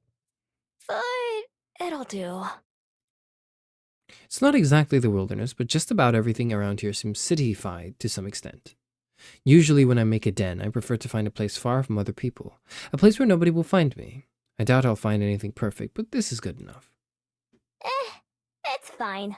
Can't afford to be picky. Once the trail I was on is out of sight, I transform again. My neck gets warm as my bead activates, and a few seconds later I'm on all fours. As a fox, the sensations of nature are much stronger. The earth beneath my paws is cool and refreshing, and the breeze whips through my tails like a massage. I hurry down a hill covered in grass so tall that it reaches way over my head. I can smell fresh water and follow the scent to a small stream where I'm able to quench my thirst. It's just as satisfying as the drink I got at that cafe, but in a different way. And being able to slurp up water is way more enjoyable than having to use a straw, or worse, one of those lids with the tiny holes. Hey, I think those are fine. I think those lids with the tiny holes are fine. Yeah, the environmental impact or whatever, that too. But also, I just think they're fine. Like, the texture, I feel like I'd rather that than like a straw, actually. Whatever. For a little while, I follow my nose to some berries and some edible plants that'll do for a snack. Unfortunately, unlike the water, foraging is never as satisfying as eating human food. If I want a real meal tonight, then I should pick up the pace before it gets too late. Still, I want to get this done now, while there's still daylight. I keep close to the stream and search for a place where the ground is soft. Before too long, I find a promising area, a small valley with hills on most sides and thick foliage on the others. I'm still close enough to civilization to hear cars and other city noise, but the area I'm in doesn't seem like it gets visited very often. At the very least, it doesn't really smell like people. That spot that I settle on is a nice mound of earth near the edge of the woods, partially hidden by a tall tree with low-hanging leaves. Even if no one comes by, it makes me feel better knowing that I'll be out of sight. And so I start to dig. My claws rip away the dirt as I burrow downwards, widening the tunnel just enough for my sleek frame to fit. First I dig forward and then downwards, widening out an area that's big enough for my whole body to fit. This is something I've been doing my whole life, even back when I was just a regular fox. I think that's why I don't mind it too much compared to sleeping inside somewhere. It just feels right to me. It takes a little while, and by the time I'm finally finished, the first few stars have started to peek out from the sky. I shake myself clean of the dirt that sticks to my coat and then transform back into my human form. Spread this here, a couple of branches here, some leaves there. Do I not, smell? Surely I must smell, right? I look rather fashionable right now. I as Miho. But not showering should do a lot of harm. You know what? I don't know. Actually, I have no idea. Because when she maybe when she morphs into a fox, it doesn't count. No, know what I'm saying. Anyways, I walk around the valley a bit, checking from different angles. Not bad for just an afternoon's work.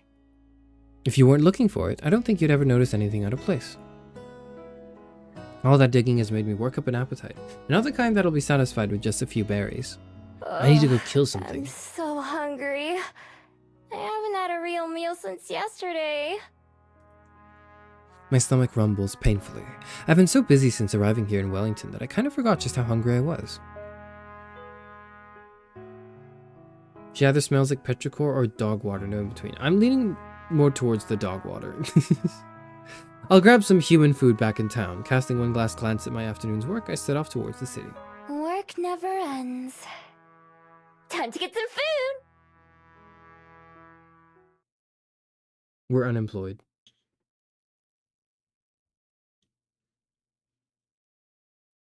I'm a bit disappointed when I finally get back to the busy street from before. I was hoping that it would be emptier now and that all of the stores would be closed. Turns out I was half right. A lot of shops have gone dark for the evening, but there are just as many people walking around now as there were earlier. In fact, there might be even more. The patio of a restaurant has a bunch of tables full. A mermaid is sitting in the fountain I sat by earlier, chatting with a cyclops. Even the cafe that I visited is crowded now, with a line almost out the door. Okay, so other mythical, magical creatures exist here. I was like, how have they not figured out how to, I don't know, I'm just thinking about the border scene from earlier. Like, how did they not catch her? How did they not catch us? Whatever. After pacing up and down the road for a while, I sit down and try to figure out what to do next. I'm not too worried about what would happen if I got caught stealing. I'd just escape, obviously. And even if they somehow managed to catch me, it wouldn't be an issue for very long. See, there's something different about me that makes me extra good at being a thief. It's not just the skills I've practiced over the years, like picking locks and sneaking around. No, it's a bit more special than that. Without fail, every single person I meet forgets about me by the next day. I don't know why, but I don't really care either. It's magic. That's all I really need to know. Really useful magic.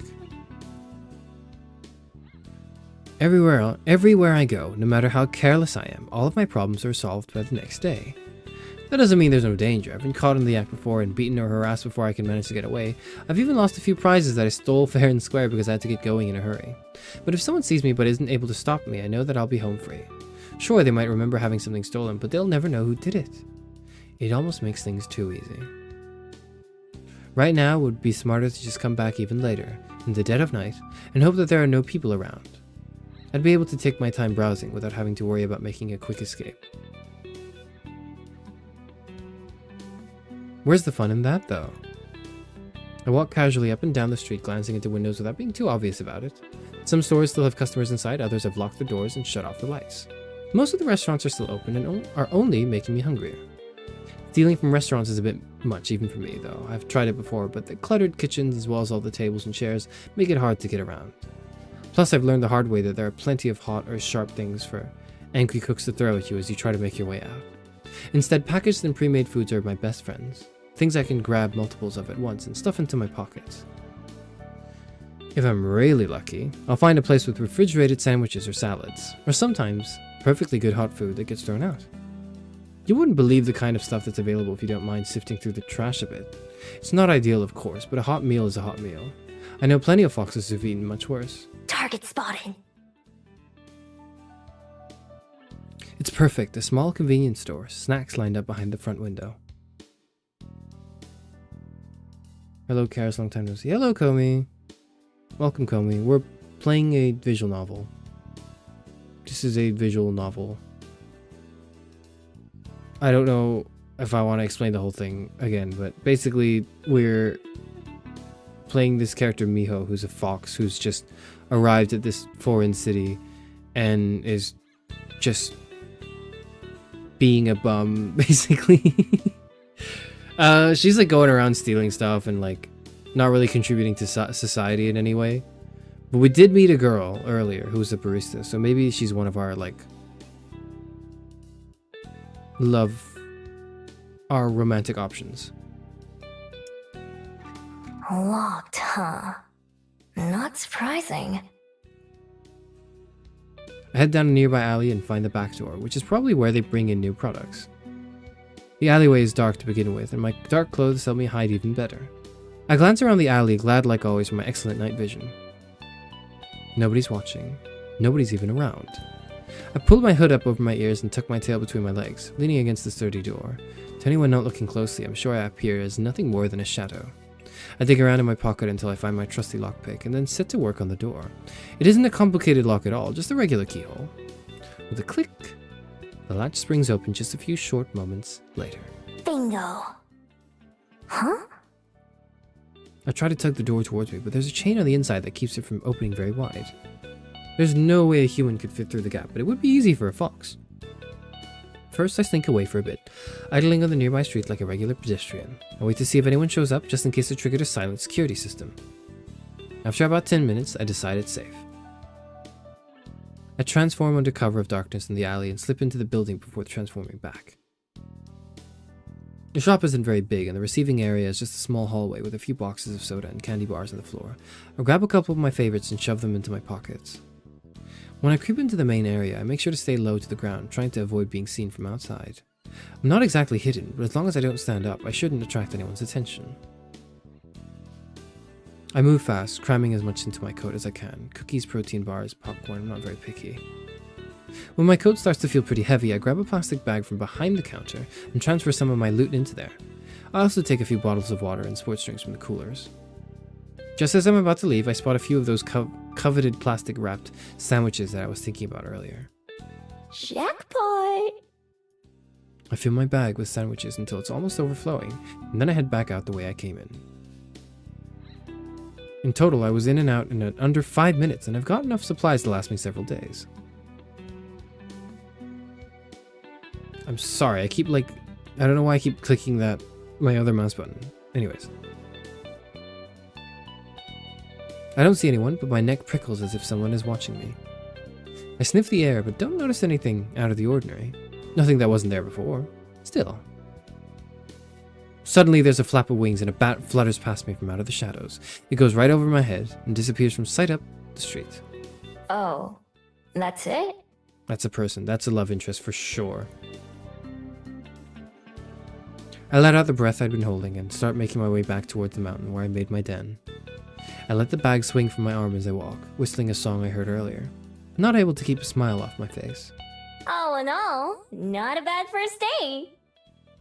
I've got a nice nest, food to spare, and plenty of places to explore tomorrow. There have been plenty of days in my life where I had none of those things. I unwrap one of the sandwiches that I grabbed and take a big bite. Nothing beats the taste of hard work. I hope Wellington continues to treat me well while I'm here. So tired. I feel that. I'm gonna sleep so well tonight. I feel that too. I unpack everything that I got from the store, as well as the treasures that I always carry with me. My lockpick, my wallet, a few pretty stones. The only thing that I leave in my jacket is a small scroll. Can't get that damaged or dirty. I change back into a fox and then dig another hole near the entrance to my den. This one is much simpler and shallower, and I bury some of the snacks that I stole before covering them back up with dirt. Not like anyone's gonna come by and swipe my things, but better safe than sorry. I stole this myself after all. Had to get my Don't paws want dirty. things stolen from me. Stuff like my pen and my favorite rock go into the barrel with me, since I like having them close by. Once I've got everything where it belongs, I climb into the hole myself, turning a few circles before settling down with my tail wrapped around me. From here, I have a perfect view of the stars. I look up at the clear night sky through the mouth of the tunnel. I feel bad for all the people way down on the underworld. Can they even see the stars from there? I've never been to the underworld, so I have no idea. I can't imagine falling asleep without them. Comfortable and safe, I close my eyes and quickly slip off to dreamland. I wake up to trouble. Or at least a threat. I'm sure it's only morning as I peer out the burrow's entrance, but the sky is already dark and foreboding. My attention moves from the ominous rain clouds above to the trees outside my den, their branches shaking in the strong breeze. I can't believe that girl from the cafe was right. I can believe it. I climb up the tunnel and out into the open, sniffing the air. It just tells me what I already know. A storm is coming and fast. But also, another scent plays on my nose, one so faint that I almost brush it off before taking another smell. Surely I'm wrong. There's no way that... Lowering my snout to the ground, I investigate the area and then decide that I'm right. I change into my human form and look around. Someone's been here. Yes, someone's definitely been here, but the scent isn't to humans. It's vaguely familiar, but at the same time, not like anything I recognize. It's either the bat or the... Is the barista the bat? We'll see. And it definitely wasn't here when I went to sleep. They must have come here in the night and stopped right outside my den. Were they watching me sleep? Oh crap! My stuff. As a fox, I dive back into my hole to make sure everything's still there. My heart pounds in my chest, but nothing appears to be missing. I also checked the spot where I buried my stash from last night, but that hasn't been disturbed either. I breathe a sigh of relief. If any of my stuff had been stolen, I've been so mad. But that still doesn't answer the question of what they did want, and that's even more concerning. I'm a pretty light sleeper, and usually the slightest sound or motion will wake me up. So if someone was able to sneak up on me, even I have to be impressed. Impressed and a little bit worried. Got a more pressing issue right now, though, and I stare up at the sky in disappointment. Ugh, I hate the rain. I would have found a different place to make my nest and hide my supplies if I'd known this would happen. Instead, both barrels will probably just be piles of mud by the end of today. I should have found a place with a roof after all. I fill my pockets with my most important possessions and some of the food I grabbed last night. Everything else I wrap as tightly in the plastic bags as I can and bury them in my den. Hopefully I can find somewhere fast and then move everything else over before it gets ruined. An abandoned house would be perfect, or some other place where I'd be able to hide. I'm just about to get going when a loud flapping sound overhead catches my attention. I expect it to be a bird, but instead it's yet another bat. This one is even bigger than the one I saw last night. Its wings are way longer and noisier. I can hear it squeaking something as it flies past. Some people say bats and foxes are similar. I don't see it.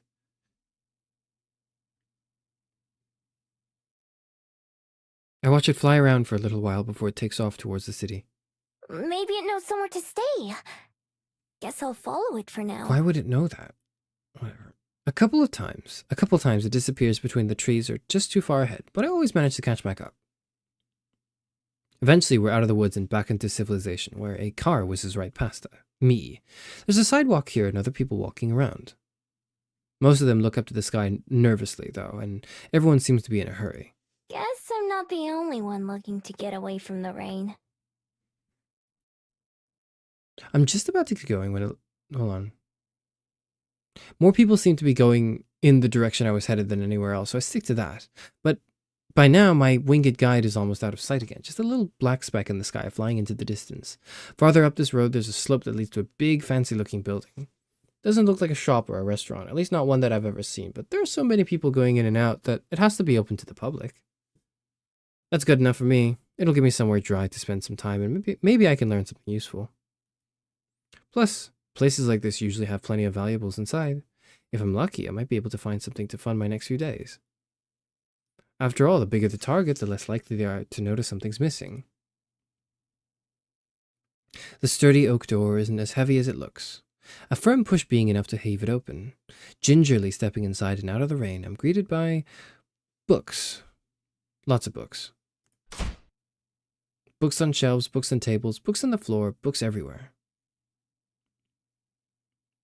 You know this? Sorry, Zero saying, you know this is a Yuri game because there are big fucking pride flags everywhere.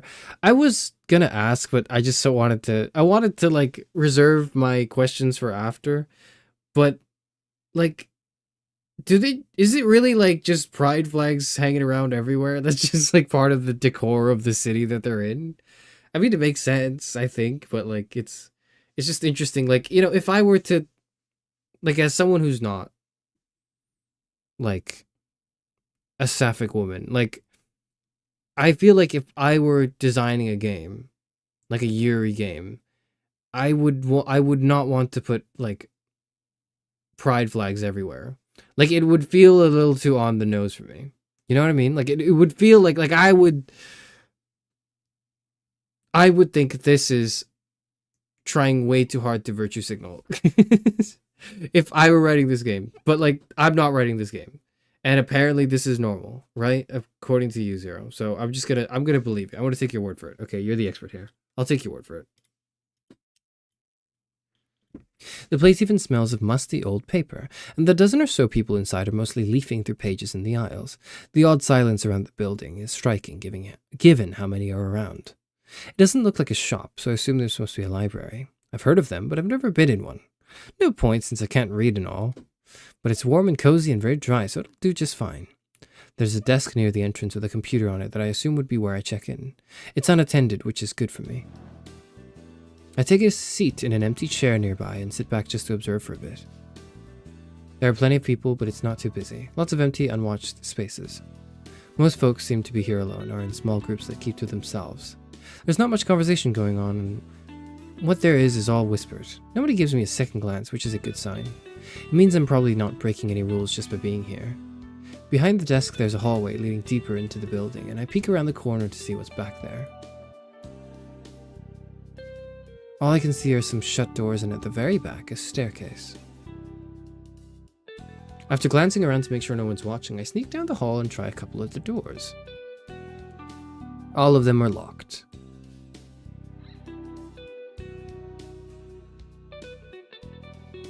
I could probably pick them if I wanted to. No sense trying to do that now, though.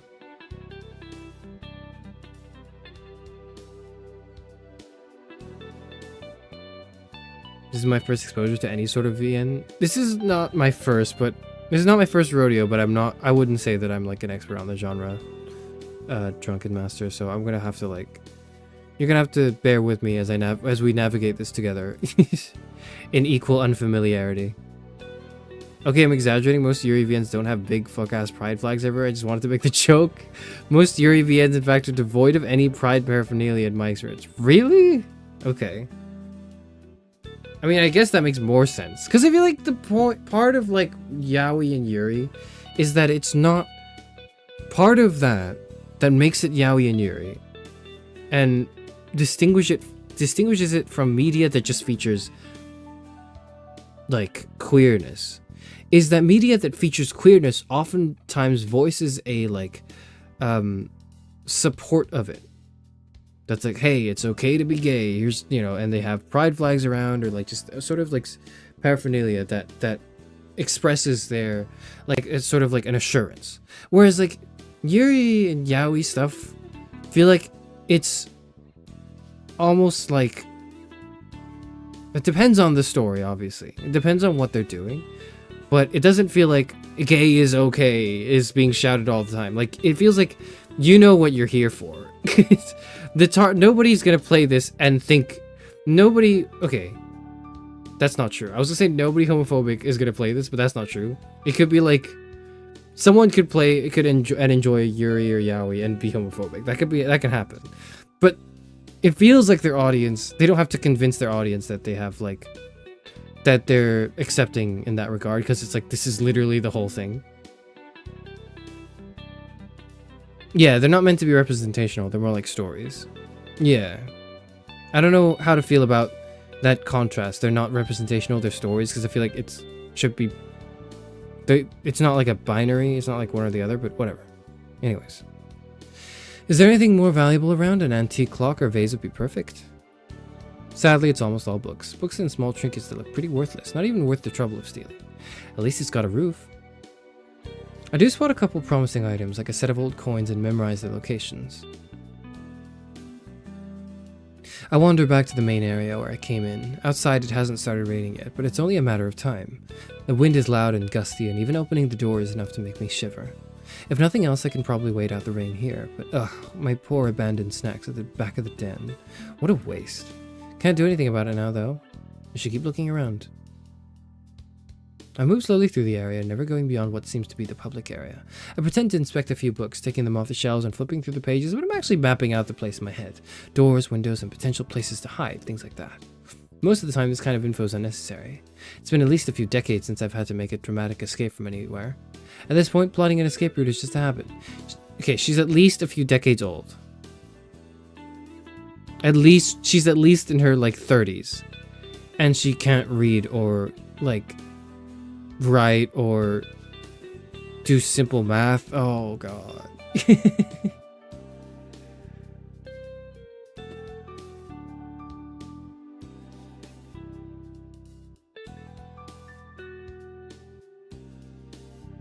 Overall, I like what I'm seeing. Even with the locked doors and off-limit hallways, there are a lot of nooks and crannies that would make good hiding spots, especially as a fox. From the thick dust that coats a lot of these areas, I can tell they don't get a whole lot of visitors. If I'm careful, I might be able to go a whole week or more without being noticed. As long as I can get in and out of the building easily, that is, and with the huge windows that line the back wall, that seems easy enough to do. I weave around a couple shelves that are taller than I am, heading for the far back corner. I peer around the corner of the last aisle just to make sure I'm alone. But I'm not.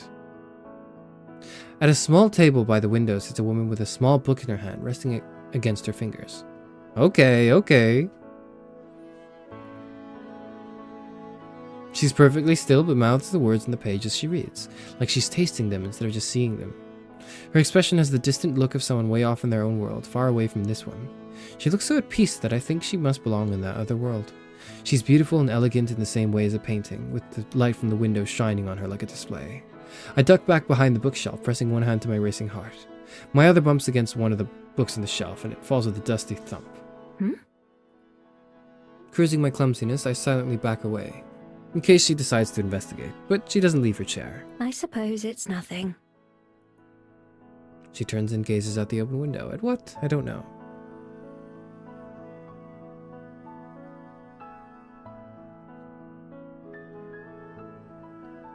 Animal age to human age conversion may be necessary. Couldn't find her actual age on any websites, but there was an NPC that was 21, so I'm guessing they're all roughly the same age. Thank you for the digging, Kira. An NPC that's 21. I mean, like, she said hasn't had to run away in, like, decades. So that is multiple decades, so she's at least 20 or 30. I'm just gonna guess 30. What is fox year to human year? I don't know. I don't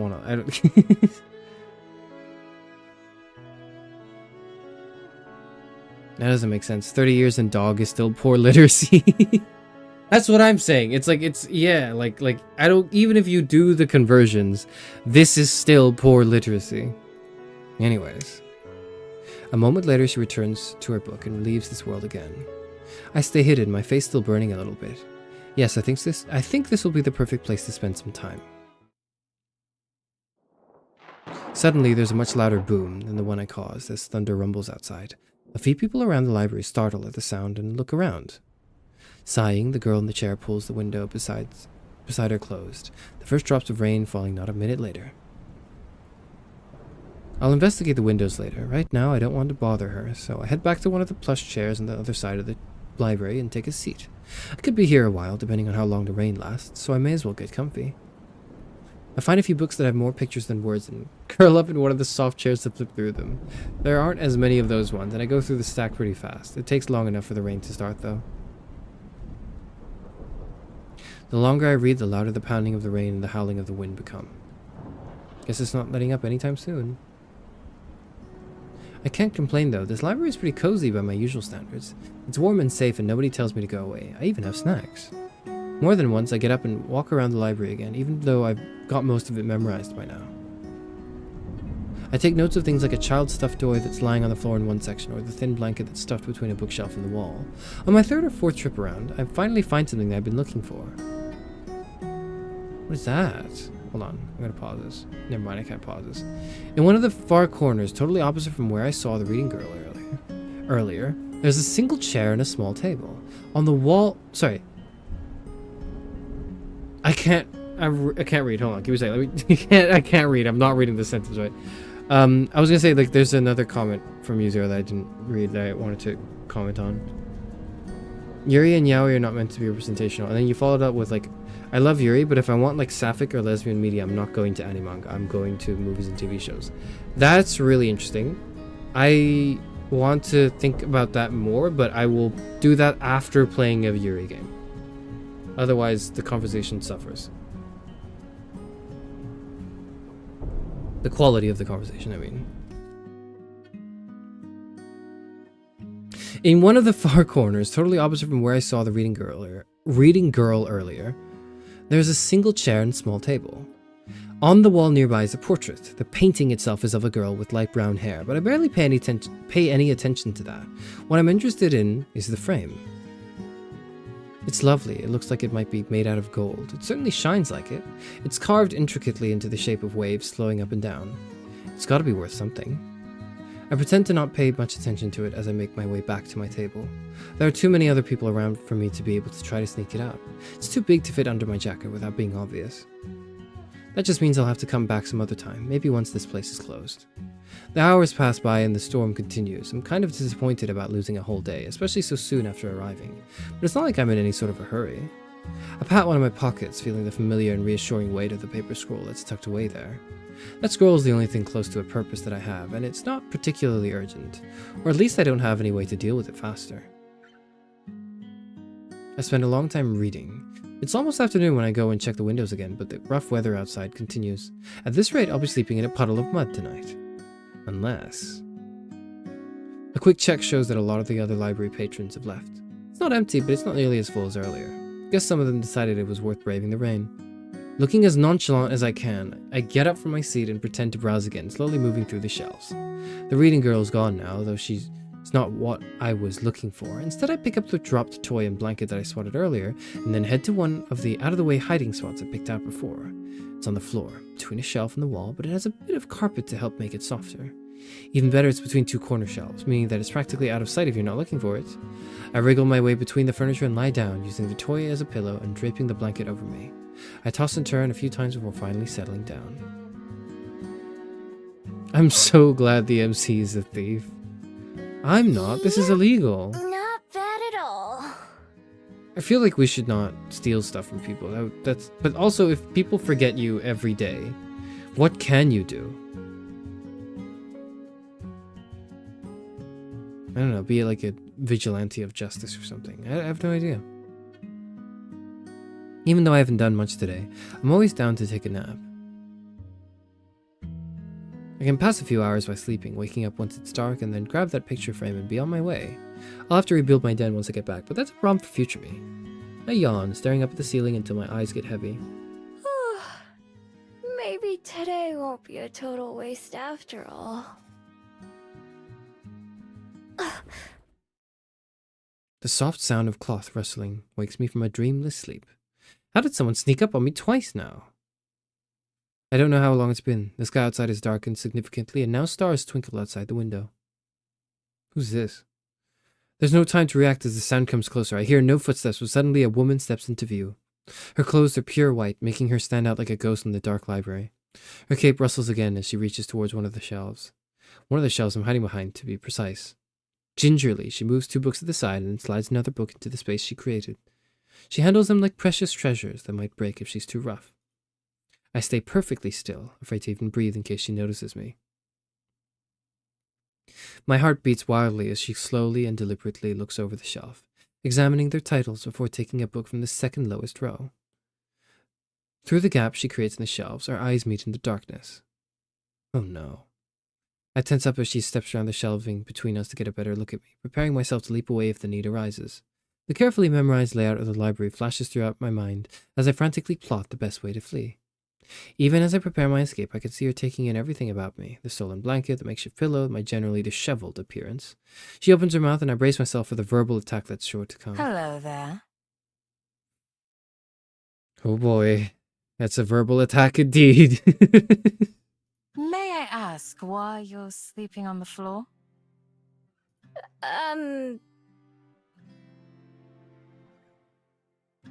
It doesn't matter what I say, just distract her enough to get away. I don't have anywhere else to sleep. I thought so. She leans down and offers me a hand. I look at it warily. I don't take it, but I slowly stand, letting the blanket fall to my feet and trying to subtly get in position to run. Well, I have an extra room on the 2nd floor that you're welcome to borrow, if you'd prefer that. Otherwise, you're more than welcome to remain here, on the ground. I apologize for waking you. I like her. With a smile, the oddly calm woman steps away and busies herself organizing another row of books. She probably expects me to let my guard down and take her offer. I mean, yeah, that's what I did. I'm just a stranger, someone who broke into her library. There's no reason for her to treat me kindly. My years of experience, and there are plenty of those, tell me it's a trap. Thanks, but no thanks. I'll just be going, actually. Sorry to bother you like this. Can we date all of them? I don't know if I want to date all of them. Maybe this one, though. I hurry past her, shoulders tense as I expect her to grab me or try to stop me. She doesn't, though. The one time I glance back, she's watching me with a strange expression that I don't recognize. When I get outside and away from the library, I breathe a sigh of relief. Whew, that was close. I'm not falling for that one again. The last time I let someone feel sorry for me and accepted a place to stay, I woke up to them trying to empty my wallet. I may be a thief, but at least I do it honestly. I wouldn't try to trick someone like that. That wasn't the first time someone tried to fool me and take advantage of me either. Wait, if by the next day everyone forgets her, how do people rob her? Or maybe that's why they do it? Like they're nice and they're kind and they offer them shelter. And then they wake up and then see this person sleeping where they asked them to sleep and forgets who they are. But then why would your first reaction to a stranger be, I'm gonna steal your shit?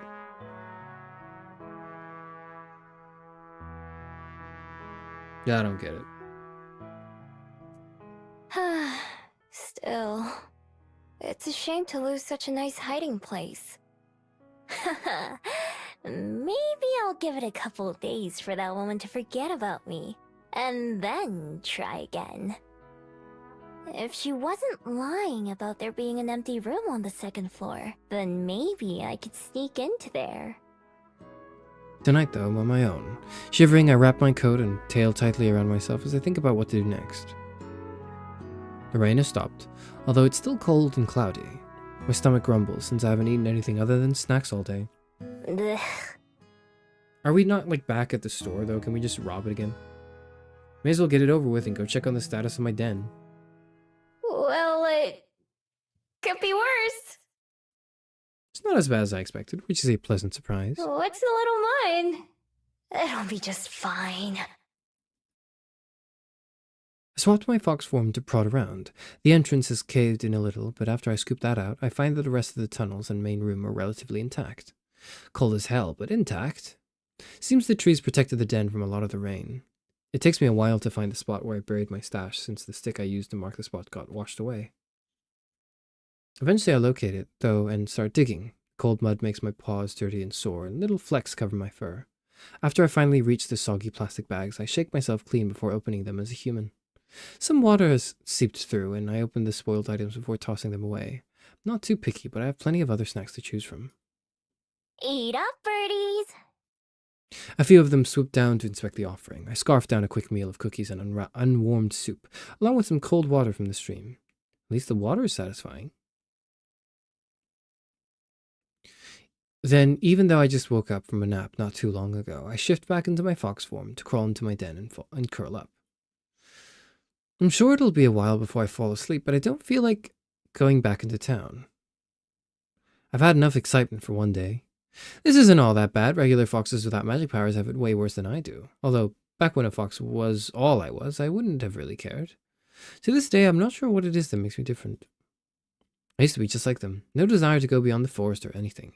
And then one day I became whatever I am now. All I had was my necklace, a small scroll that I can't read, and the memory of the person who had given it to me. They were so kind to me, that stranger in the forest. They wished me well, even though I was just an ordinary fox.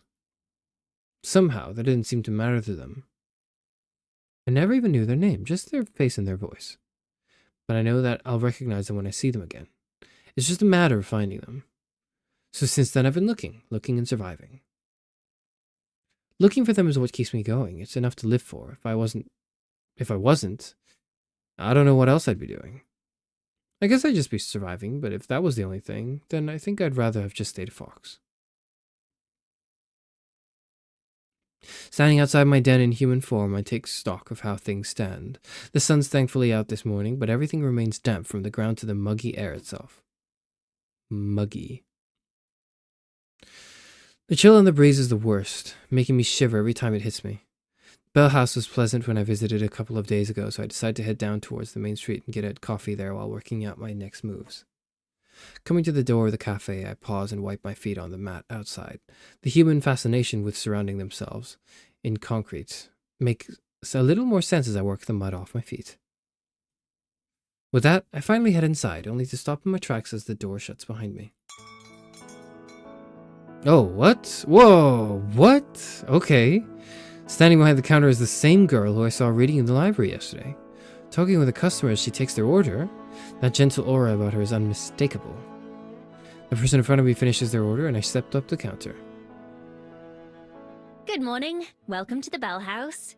What can I make for you today? Oh, hi. I'll have... Vanilla latte? No, that's boring. What do you recommend? I want to try something new. I'm glad you asked. I was just thinking that you look like the sort of person who would enjoy one of our Fairy Kiss chillers. That sounds good. That actually sounds really good. It's one of our signature drinks, with a vanilla gelato base and a mint chocolate chip swirl. I was trying to get something warm, but that does sound pretty good. Okay. Give me one of those then. Sounds expensive. Yes, but you're... Actually, we're not on a date. I thought we were on a date for some reason. And I was like, well, if we're on a date, like, it shouldn't matter how much a drink is, because it's still just one drink. But we're not on a date. So actually, maybe that's not a good idea. Also, we have no money, I think. Perfect. And could I get your name, please? It's Miho. She scribbles something onto a cup and finishes it with a big flourish.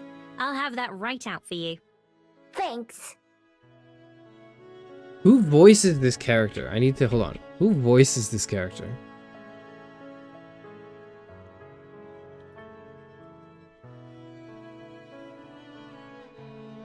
Anna Chloe Mori. Why does that sound really familiar?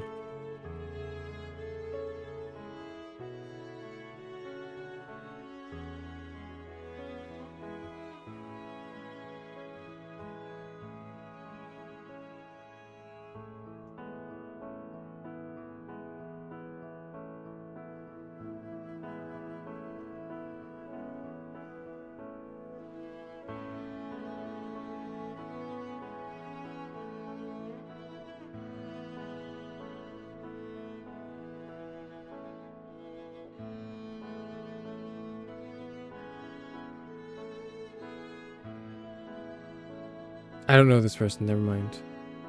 Do I know this person?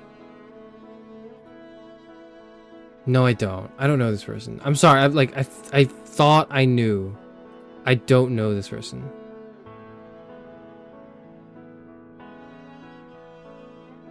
Interesting.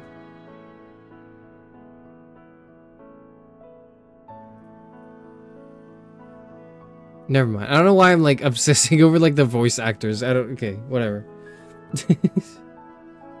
I pay and then go take the same seat as before. Next to one of the windows. It's pretty empty in here again, so I can sit wherever I want. Before the barista starts making my drink, I spot her writing something else down in a little notebook. Wait, hold on. Am I stupid? Is this the person? That is the person.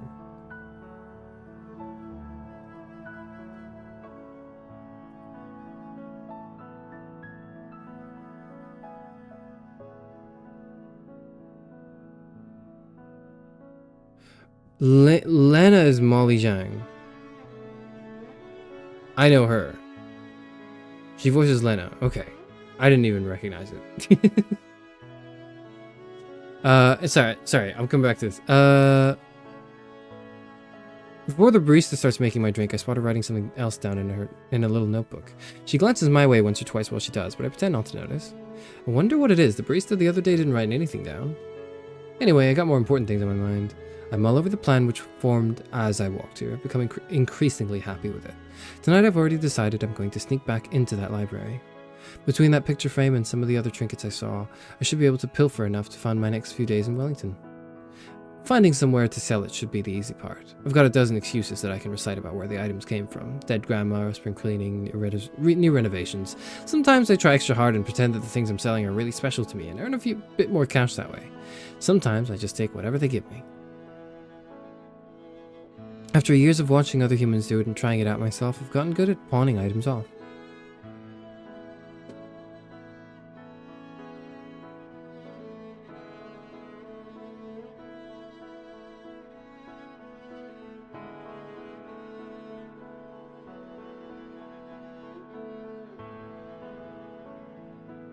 Miho is meant to be Japanese for like beauty, I think, but it's really funny to me just to think her name is Spanish and it just means kid. Kid is a name, right? I actually don't know. Is Kid a name? I think Kid is a name. We'll see. Anyways. I find myself idly watching the barista make my drink. While I do, I practice a disarming smile. All of her movements are quick and practiced, but she has that same faraway look in her eyes that I noticed yesterday. She looks up, and our eyes meet. I don't look away, and she turns pink before ducking away behind a machine out of sight. Huh. Weird girl. I turn my head around to look around the cafe, and a butterfly outside catches my attention, so I watch that instead. It flutters back and forth, landing on a flower and resting its wings. Miho! Oh, my coffee's ready. I quickly get up and skip over to the counter. Cup in hand, she starts to head over to give it to me. But then several things happen at once. Oh shit, uh-oh. One of the little tassels on the pocket of her apron catches on one of the drawers behind the counter, and she jerks to a stop, eyes wide with surprise. And my drink tumbles out of her hand, landing on the counter with a wet gloop sound as the ice cream splats against it, sending mint green rivers of coffee everywhere. No, it's okay though. It's okay though. It's actually so good. Okay, here's the thing. Here's what I'm thinking, right? This is great for me because because I think she's cute and she probably thinks I'm cute. And if she messes up and fumbles something embarrassingly, that puts me at the advantage. If I do it, if I mess up, it's bad. But if she messes up, it's good. Because then I can be really gracious about it. Free coffee? That wasn't what I was thinking, but I guess that too. Yeah, sure. I wasn't thinking. I was. Plus, yeah, I mean, I guess. Yeah, you gotta drink to it. Is it free though? You still paid for the first one. She's just making you a new one, probably, right? Like, it's not free, is it? Have I not paid for this? I don't know. I am so sorry. I'll make you a replacement right away. Just give me 1 second and I'll have that ready for you. A few seconds pass where we just look at each other, neither of us quite sure what to do, and she takes a deep breath. Her words spill out faster than the beverage, making it hard to even understand what she's saying. Her face is bright red as she spins back around and grabs another empty cup. And she stops, hands hovering awkwardly. Wait, I should clean this up before it dries and starts to go bad. Did you pay for the first one? Did I not? I don't remember. I don't remember if I paid for the first one. I just assumed that, like, we did. She hurries back to the mess, wiping at it with some napkins. Because isn't it, like, don't you pay for the drink and then you wait for the drink? Isn't that how that works? She mops up as much of it as she can with one hand, then leaves the soggy paper on the counter while she starts to remake my drink. I'm really sorry. This is such an embarrassment. It's okay. It's okay. Hey, it's alright. It's alright. And I can be like the bigger person now. I can be like, no, it's okay, really. But deep down, I'm like, you know, if it were me, I would be so embarrassed. But thank God it's not me. But you have no money. We have like a little bit of money, I think. And we like can sell stuff later, I think.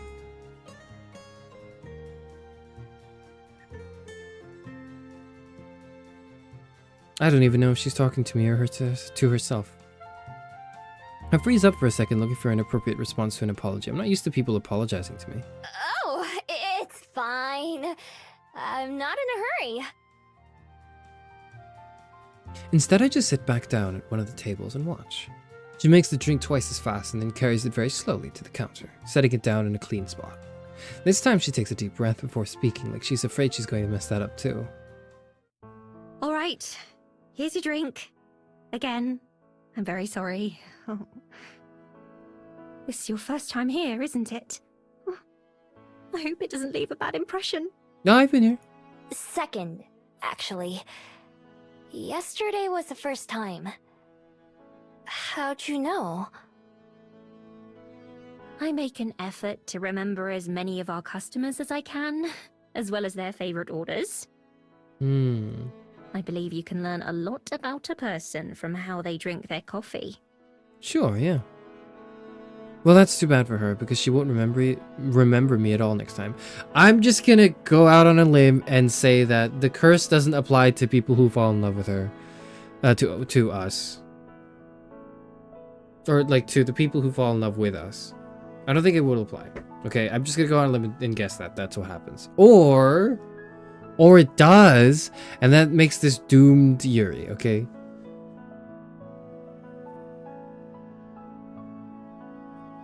Personally, I feel like it's unlikely doomed Yuri. I don't think... It doesn't strike me as that vibe. It doesn't strike me as the thing, as a sort of like tragic thing. We'll see. Does your manager give me 15 free chocolate croissants right now? How does Charis like his coffee? I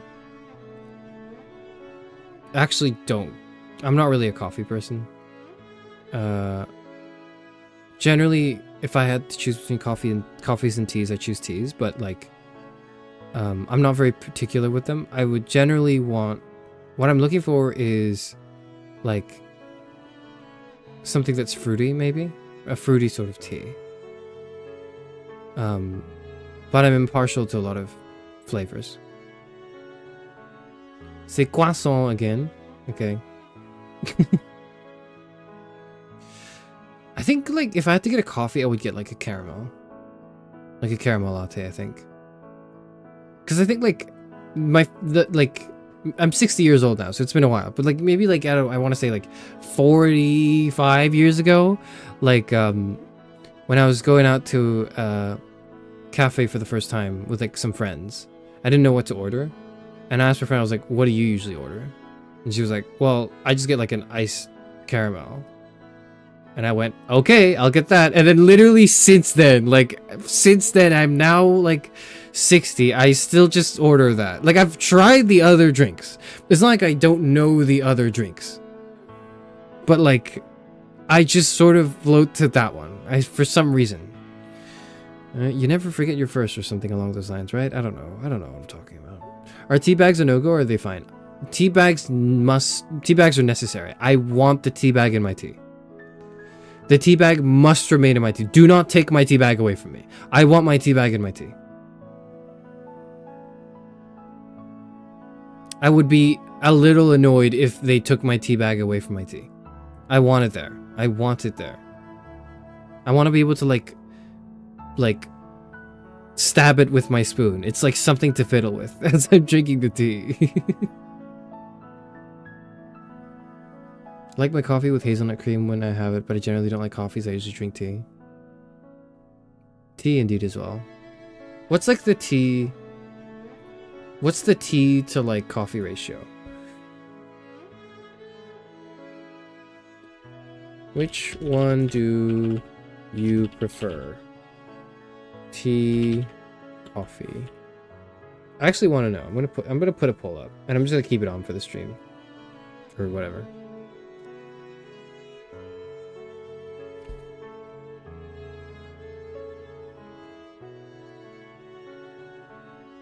Whoa, this is really good. It's kind of like a milkshake, but not. But it's not like coffee either. Yes, exactly. I'm very glad that you like it. It's one of my favorite beverages that we serve. In fact, the recipe was my idea. Whoa! Ooh. They should put you in charge of all the recipes. She smiles again. Seems like she's gotten over the crisis of the spilled drink already. Thank you. I'll make you another one of my favorites next time, if you'd like. I would. Totally. At least I'll know what to order next time, even though I'll have been forgotten. I'm already thinking of this place as my go-to coffee shop, especially since it's in a convenient area. With tasty drinks and cute baristas, I don't have a reason to go anywhere else. A knocking sound from the employee area gets both of our attentions. Hey, Aspen, can you set another batch of croissants? Oh, sure. I'll be right there. She calls back over her shoulder and then looks back at me briefly. Have a nice day, Miho. You too. Do I know that her name is Aspen? I think she's introduced herself, right? Yeah. You too. Can we go to war with the bean drinkers? The 40% of everyone who's voted so far are bean drinkers. What are you talking about? You like chewing on tea bags? What the fuck? No, I don't like chewing on tea bags. I like to stab the tea bags with my, with a spoon. Like, I like to just go as I'm, having a conversation, because it, it gives me something to do with my hands. Which I realize now is sounding more and more... Whatever. That's fucked up. No, it's not. It literally is not. That's actually so normal. It's actually so normal to want to stab the tea bags. Where do you think the fucking tea comes from? The water just brings it out, but the tea itself is the leaves. Love coffee. Chamomile is the only tea I've had on occasion. Is it chamomile? I think it's chamomile, right? Hi, I came back because I heard you chew on the tea bags. What the fuck is wrong with you? I didn't say that. What are you listening to? I said I like to poke at the tea bags with my spoon.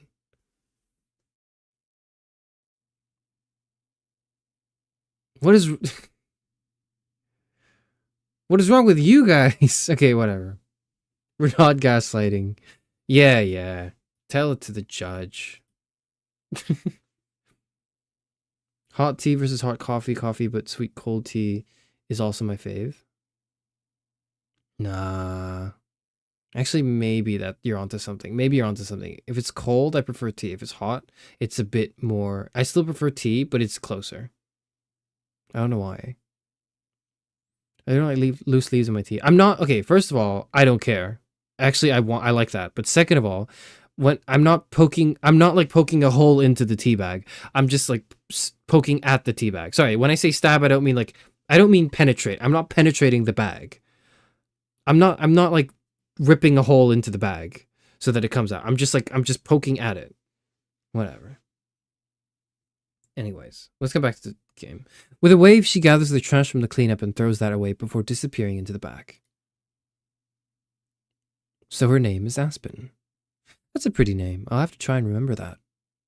Getting up from my seat, I decide to head back outside for some fresh air, sipping my fairy kiss chiller as I go. I head out the door and onto the increasingly busy main street.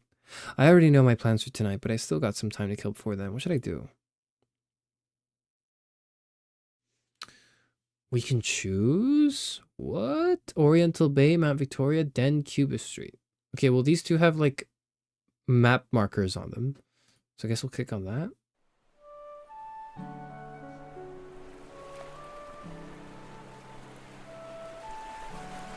It's not far from where I am to the beach, so I decide to head down there.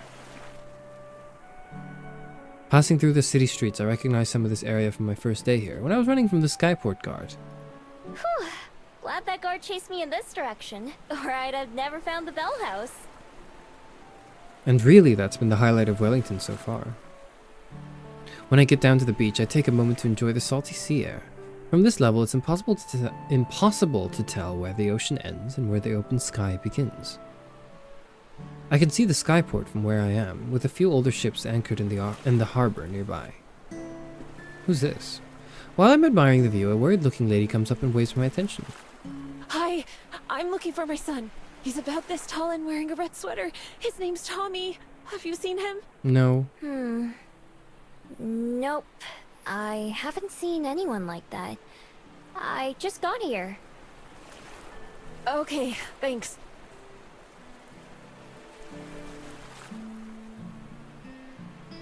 She walks away in a hurry, looking right and left as she goes to ask someone else. Humans sure do have it rough.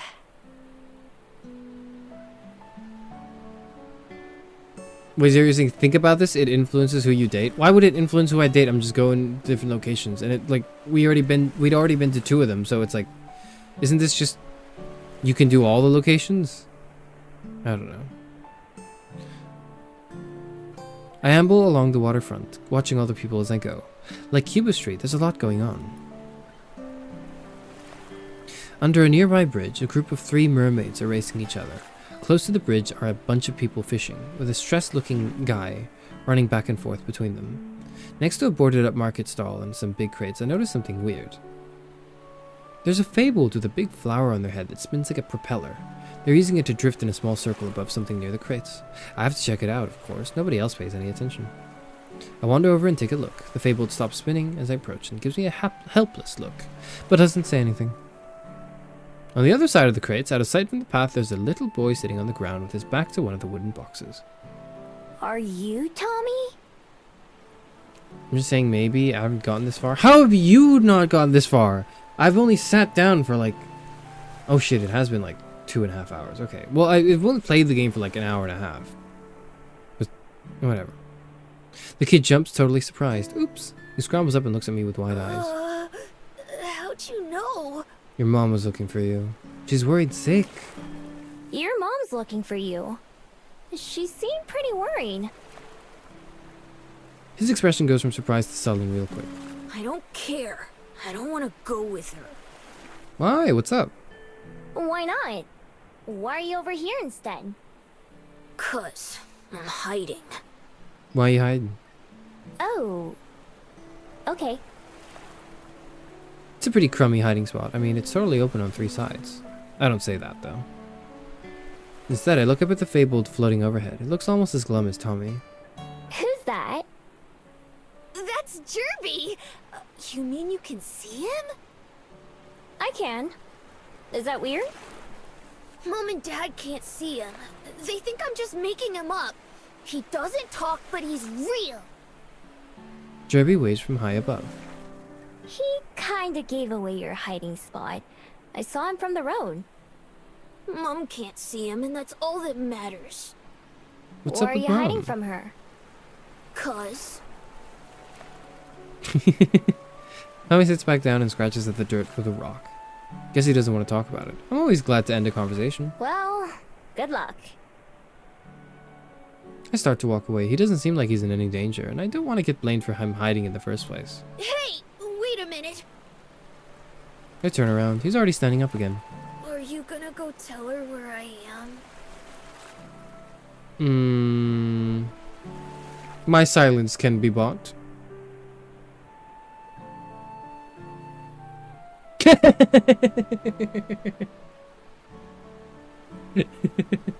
love the panning of that too.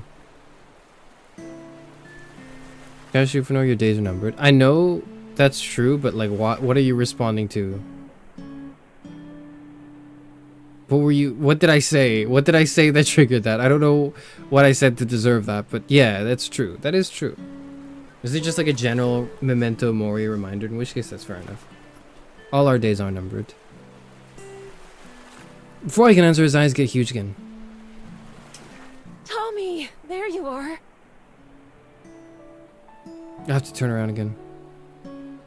This time it's the woman from before. She's already flying past me over to Tommy. Are you okay? What were you doing? Don't you ever run off like that again. Oh, I'm just glad you're safe though. Her voice goes up and down between relieved and angry. She has Tommy in a tight hug, but she's just staring forward grumpily. Jerby is flying in distressed circles again. Finally, the lady turns to me. You found him, right? Thank you so much. I was so worried. No problem. I didn't really do anything. I did find him, but so did she. Guess she's not thinking about it much. Come on, Tommy, let's go home. We'll talk about this there. No, I'm not going. That's not home. Oh shit. Uh-oh, what's going on? My ears flinch as he yells. He stamps his foot in the ground to make his point. Tommy, sweetie. Home is where it's you, me, and Dad. Not that apartment. That's still your home too. But this, it's like your second home now. What happened to Dad? No, it isn't. Not without you, it's not. Oh shit. Oh no. Do you and Dad really have to get him? Oh fuck. Shit. Tommy, who was already sniffling, can't keep from breaking down and crying as he throws his arms around his mom and hugs her back. I don't want you to go. Fuck. I was thinking like this kid is probably just some asshole. I genuinely was like ready to shit on the kid. I wasn't going to yet, but I was ready to diss him. I was like, you know, he's probably throwing a fit because his mom's like grounding him or whatever. That's crazy. Never mind. I get the impression that I should probably leave. Normally I'm happy to be nosy and listen in on things, but right now it seems kind of awkward.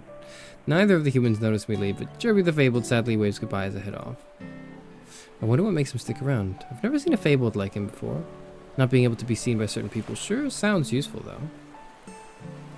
I don't have to go far before the sounds of Tommy and his mom talking are drowned out by the noise of the waterfront. I easily fit into the crowd of people milling about. Being able to live a life that no one notices is close enough to being invisible.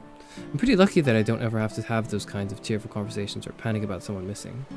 No, being part of the crowd is just perfect for me. I stand at the concrete and admire the ocean until I've had my fill, and then I start wandering again.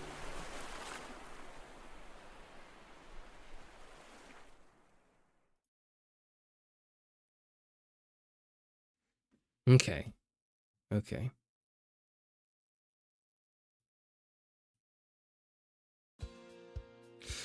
I have plenty of time to kill and also plenty of restless energy. I decide to go for a walk up Mount Victoria just to give myself something to do.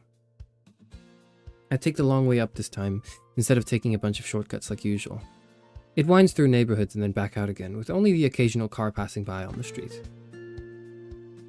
Compared to some of the other cities I've been in lately, the air here is a lot cleaner, and the smell of nature shines through. It can't compare to being out in the wild for real, of course, but it's nice to not be choking on exhaust fumes everywhere I go. The houses are weird though, many of them sit up on tall legs like giant bugs with windows for eyes. More people seem to be coming down the mountain than going up it. Lots of them zip past on bikes or skateboards, while others are jogging or just walking. This path is longer than I thought. About halfway up or so, there's a wooden bench just off the sidewalk. It's occupied by a man with dark hair and big sunglasses. As I'm about to pass by, he waves. Well, hello, miss. Nice evening for a walk, eh? The vibes are off with this man. Oh, is he talking to me? He must be, because there's no one else nearby. Chatting's usually not my thing, but for the moment I appreciate the distraction. It sure is. I'm glad the rain's gone. Oh, for now, yeah. It's never gone for long, though, is it? That's so. I'm new here. I didn't even think it would rain since it was so sunny the day before. Ho ho ho! You've gotta watch out for that around here. Mother Nature's real fickle these days. 1 minute you're on the pier, enjoying the sunshine. Next minute, I'm sorry, I accidentally skipped that, I think. Ooh. 1 minute you're on the pier, enjoying the sunshine. Next minute, whoosh! He makes a whoosh sound with his breath and a wavy motion with his hand. Storm clouds, as far as the eye can see. That's just welly for you, though. You live with the sunshine and the clouds. Where are you from, then? Guessing you're not a Kiwi? Nah, I'm a fox, not a bird. The man laughs, a deep belly laugh. Like usual, I'm not sure what I said that was funny. So, I think he means like a local. Not like that. Although those little guys are cute. Kiwi is a word for us New Zealanders in general. We're in New Zealand?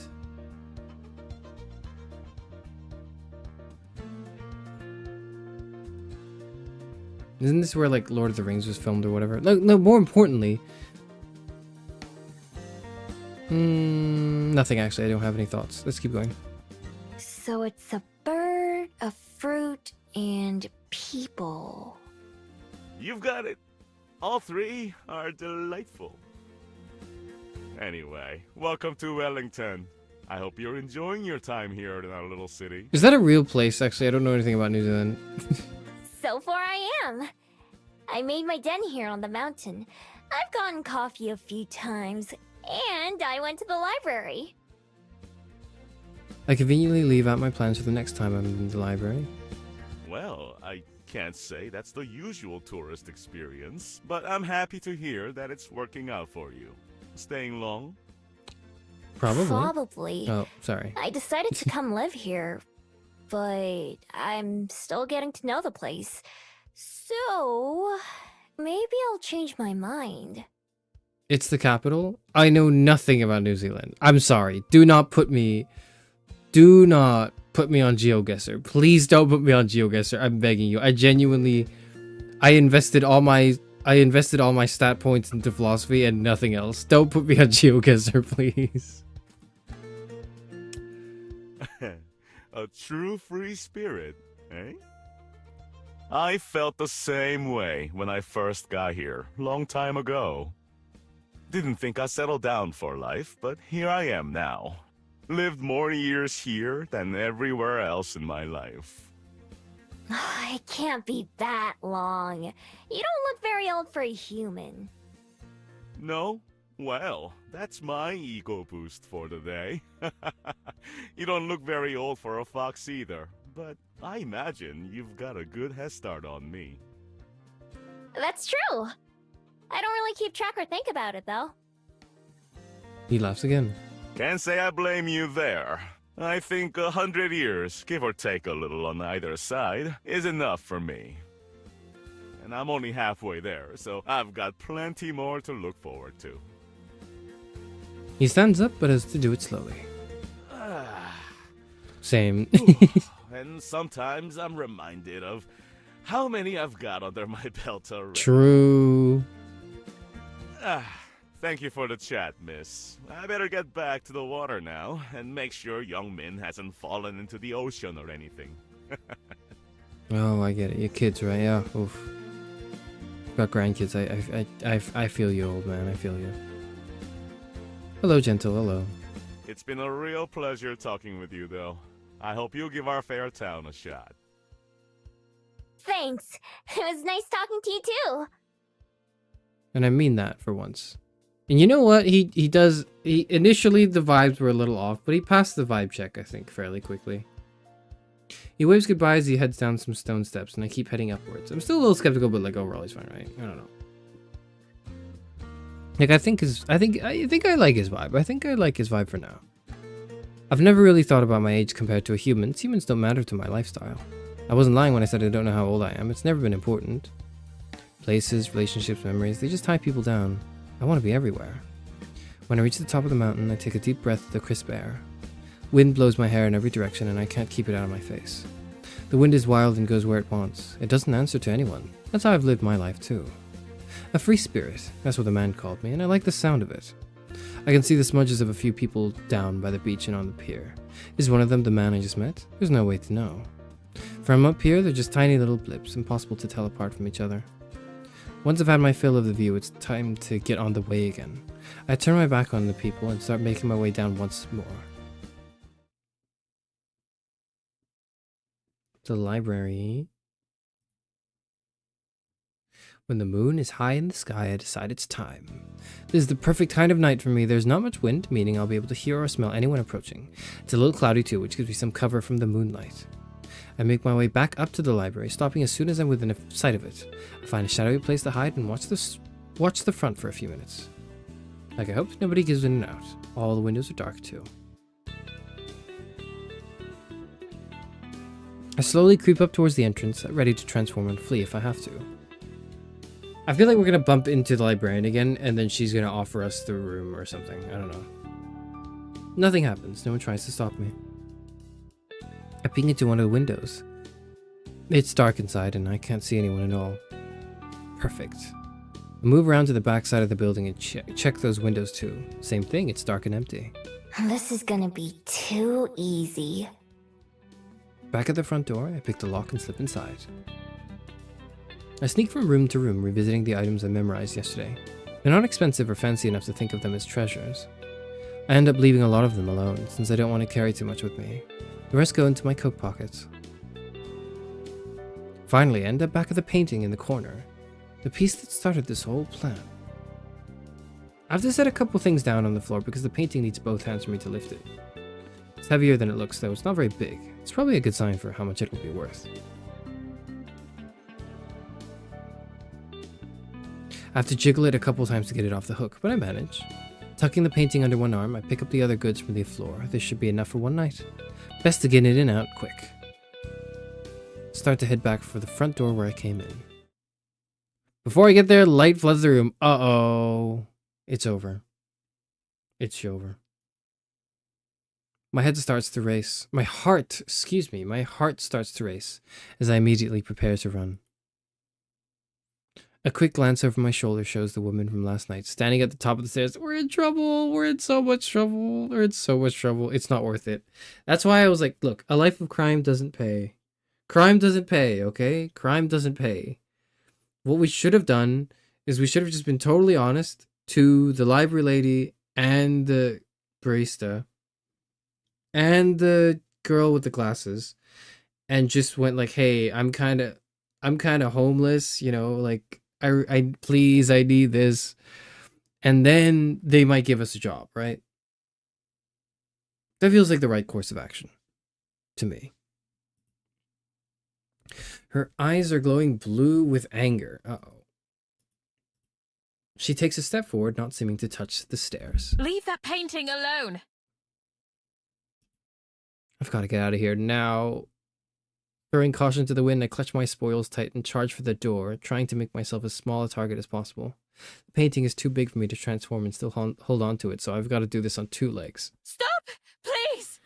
This is like a valuable painting, like, that she owns. It's probably like a personal piece with a lot of sentimental value.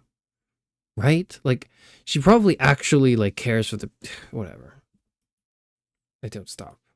Just like my arrival here with the guards at the skyport, the thrill of being chased has already taken over. It's exciting and scary at the same time, but either way it spurs me to move faster. Using my shoulder, I crash out the front door and into the night. I run as quickly as I can, keeping an eye out for patches of slick mud or puddles of water. The path I take goes far past Mount Victoria and my den, ending up in a small residential area. I stash the painting under a parked car, and then take my fox form and crawl under a house, upsetting a mean grey cat who was already hiding there. It makes a low, growling sound, and I glare at it, desperately willing it to be silent before it gives away my position. I growl back as best as I can, and that seems to scare it into shutting up. I'm not sure if I was being followed or not, but I don't want to take any chances. After 10 minutes or so, I climb out, pick up my loot, and sneak back towards my den. Now that the excitement is worn off, I just can't keep a smile off my face. There's nothing more satisfying than pulling off a heist, even one as easy as this. I don't know why. This is where the dissonance comes in, where, like, I know I'm playing the character. I know that this is supposed to be me to some extent because I'm making her choice, Miho's choices, but, like, this is where I'm like, this is not me for real, for real. Anyways. Other thieves I've heard about must have had it rough, having to stake out a place for a long time, trying really hard not to get caught and making sure not to be seen. I've never done much planning, I just do whatever feels right. My ability to transform makes it pretty hard to catch me, although I have had to leave behind the stuff I was taking once or twice. And honestly, it would get boring if I never got caught and had to run. My good mood lasts me all the way home, and then disappears completely when I see who's waiting for me. Who? What? The woman in white? It's over. She stands just outside my den, looking like she doesn't care at all about the cold or the mud. In fact, her perfect clothes don't seem to get dirty at all. With her back turned to me, she's staring up at the moon, but she faces me as I approach. She has that same calm presence as when I first saw her, but I can see a mournful look in her eyes, which have gone back to brown instead of furious blue. My heart quickens, almost suffocatingly, as she watches me intently. I know how quickly calm can turn into anger. I should run, but I can't look away. How did you find me here? Before I even got back? A friend of mine told me you might be found here. Is her, like, thing, like she has an army of bats or whatever? Her voice is soft and warm, unlike the way she shouted at me at the library. A friend. But who? I wasn't followed, I'm sure of that much. With the shock of being found wearing off, the realization I'll need to find a new place to stay sets in. After all that work, too. I apologize for showing up uninvited. I'm here to ask that you please return that painting to me. Look, this is a very sensible request, and Miho should just return the painting. Like, look, just give up. At this point, she's completely destroyed you. It's over. She's, like, she caught you in the act, chased you down, figured out your home address. It's over for you, okay? Give up. You may keep the frame, if you'd like. But the painting itself is very dear to me. I knew it had sentimental value. I fucking knew it. I look down at the portrait. I've been carrying it for a while now, but I haven't given the picture itself much thought. It's a beautiful painting and clearly very old. The girl shown in it is wearing a long flowing dress, looking down with a small smile. And also... She breathes out slowly and my eyes narrow. It's the sound people make when they're acting calm but they're angry. Should you want it, I have an extra room available in my library, with a soft bed and a warm meal. You may stay as long as you wish. We don't deserve her. We're so awful. We're so awful. We are such horrible people. We do not deserve her. We do not deserve this person in our life. Like, how can she be, like, a love interest? Because, like, she's way too good. Yeah, she's way too good for Miho. She's way too good for us. This is not right. Like, we are not... Like, we have to... I don't know what we have to do to pay her back, but, like, I don't know. Huh? After I just tried to rob her, she's offering me a place to stay? Okay, now I know this must be a trap. In no way. Although, it's the same thing she asked me last night before I broke in. I'm sure she doesn't remember that. Why? Because I have more beds than I could possibly fill and more food than I could eat. Okay. If there is someone who wants or needs them, is it not appropriate to share these with them? Is it?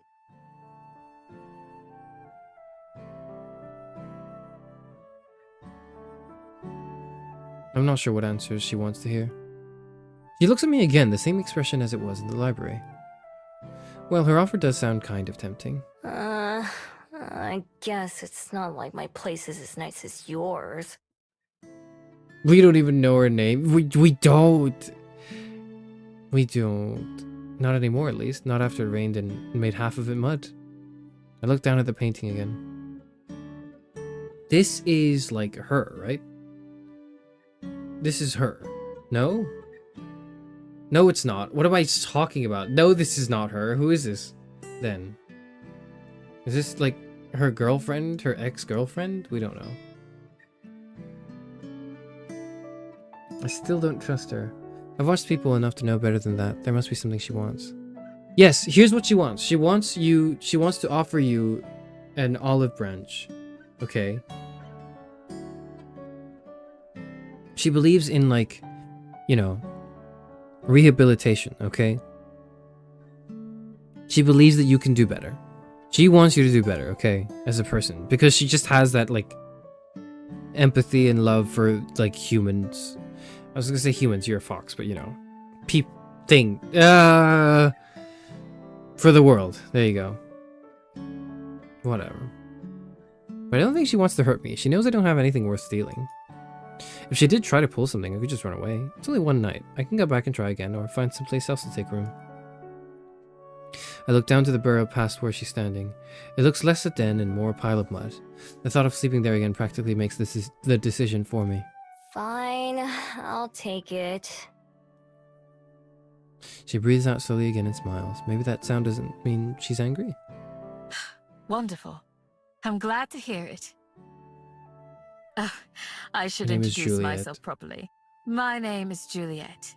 May I ask what yours is? Hopefully not Romeo. Miho. I've had to introduce myself twice in a day now. That has to be a new record. Well, Miho, it's a pleasure to make your acquaintance. Let's return to the library. I can carry the painting if you'd like, or you may hold on to it until we get there. What if, like, we wake up the next day and then she goes like, "Who are you? Who is this, like, stranger in my bed? You can say, but who the hell are you?" And then we have to explain the whole thing again of like, "Oh, okay, you've actually no, we met you yesterday. You know who we are. You offered this to us," and then we just omit the part where we tried to steal the painting. That'd be great. No, but then like you can't form any memories with her, and also like.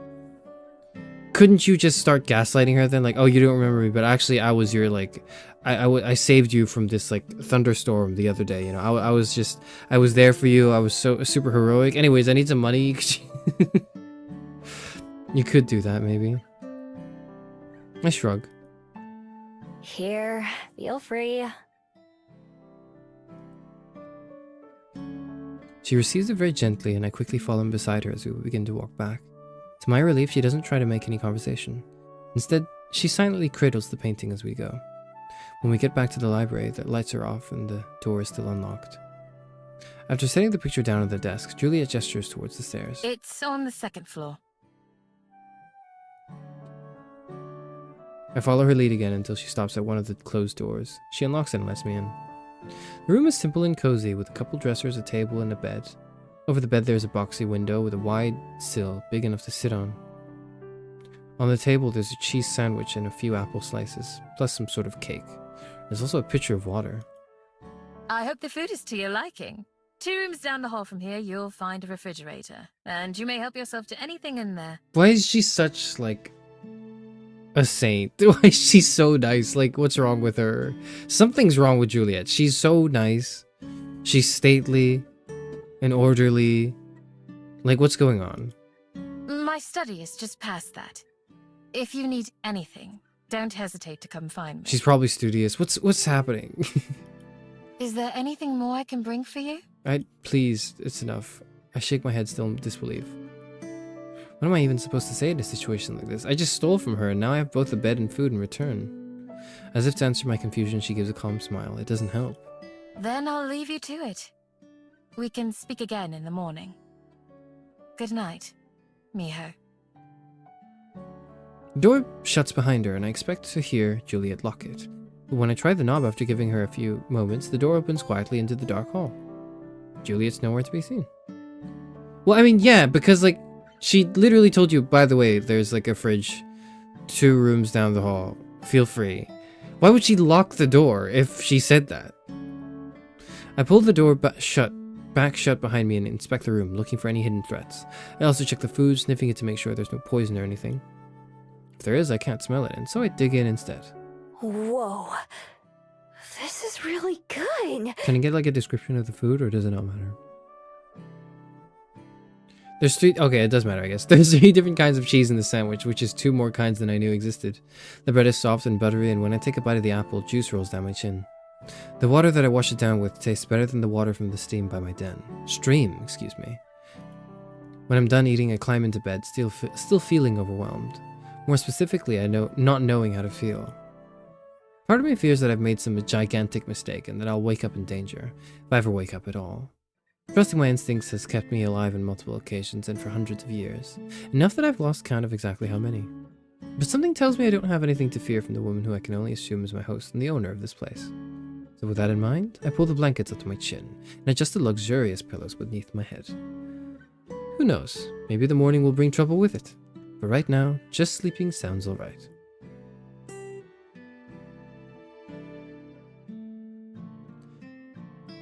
I wake up to the sound of birds chirping loudly outside, blinking wearily. I prop myself up and look toward the warm sunlight beaming through the window. The sheets under my hand feel soft and dry. My hand goes to my neck, taking in the smooth familiarity of my necklace. It's still here. If someone was going to rob me, that's the only thing I have that would seem valuable. I sit up and look around. It doesn't look like anyone came in while I was asleep. Maybe I really am safe here. Wonder if Juliet's friend was the scent I noticed outside my den on the first morning. I don't know how else she could have found me. Or how they did it without waking me up. If it happened before, it could happen again, as much as I hate to admit it, so I check around the room and very thoroughly, but still don't notice anything different from where I went to bed. Maybe it's not a trick.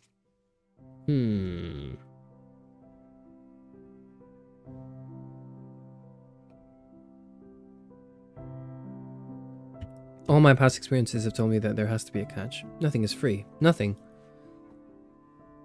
But no matter how hard I try, I can't figure out what it could be. Could Juliet really have been telling the truth? It just seems so unlikely. It'd be nice if it was true. But if it wasn't, if I let myself believe, only to be wrong in the end, then that would hurt even more, wouldn't it? Fuck, that's true. That's true, actually. That's so real. I mean, what? Why did I say that? What? I'm not... And that doesn't... Anyways. No, better to not even take the risk. After all, I've lived a lot of years this way, and it's not like I hate it. Making my mind up helps me feel better right away, too. It just makes more sense. Even if I tried to stay, I don't think I'd ever stop worrying. This way I'll know for sure that I'm in charge of my own destiny. Now that I know this room is unoccupied, I might be able to sneak back in sometimes when I need a place to stay. It wouldn't be too hard to climb one of the trees and then get to the window from there. Or you could just fucking, like, knock and go, hey, can I stay here for a while? Thanks. Like, what? What are you doing? I take one last look around for just the night. It was a nice what if.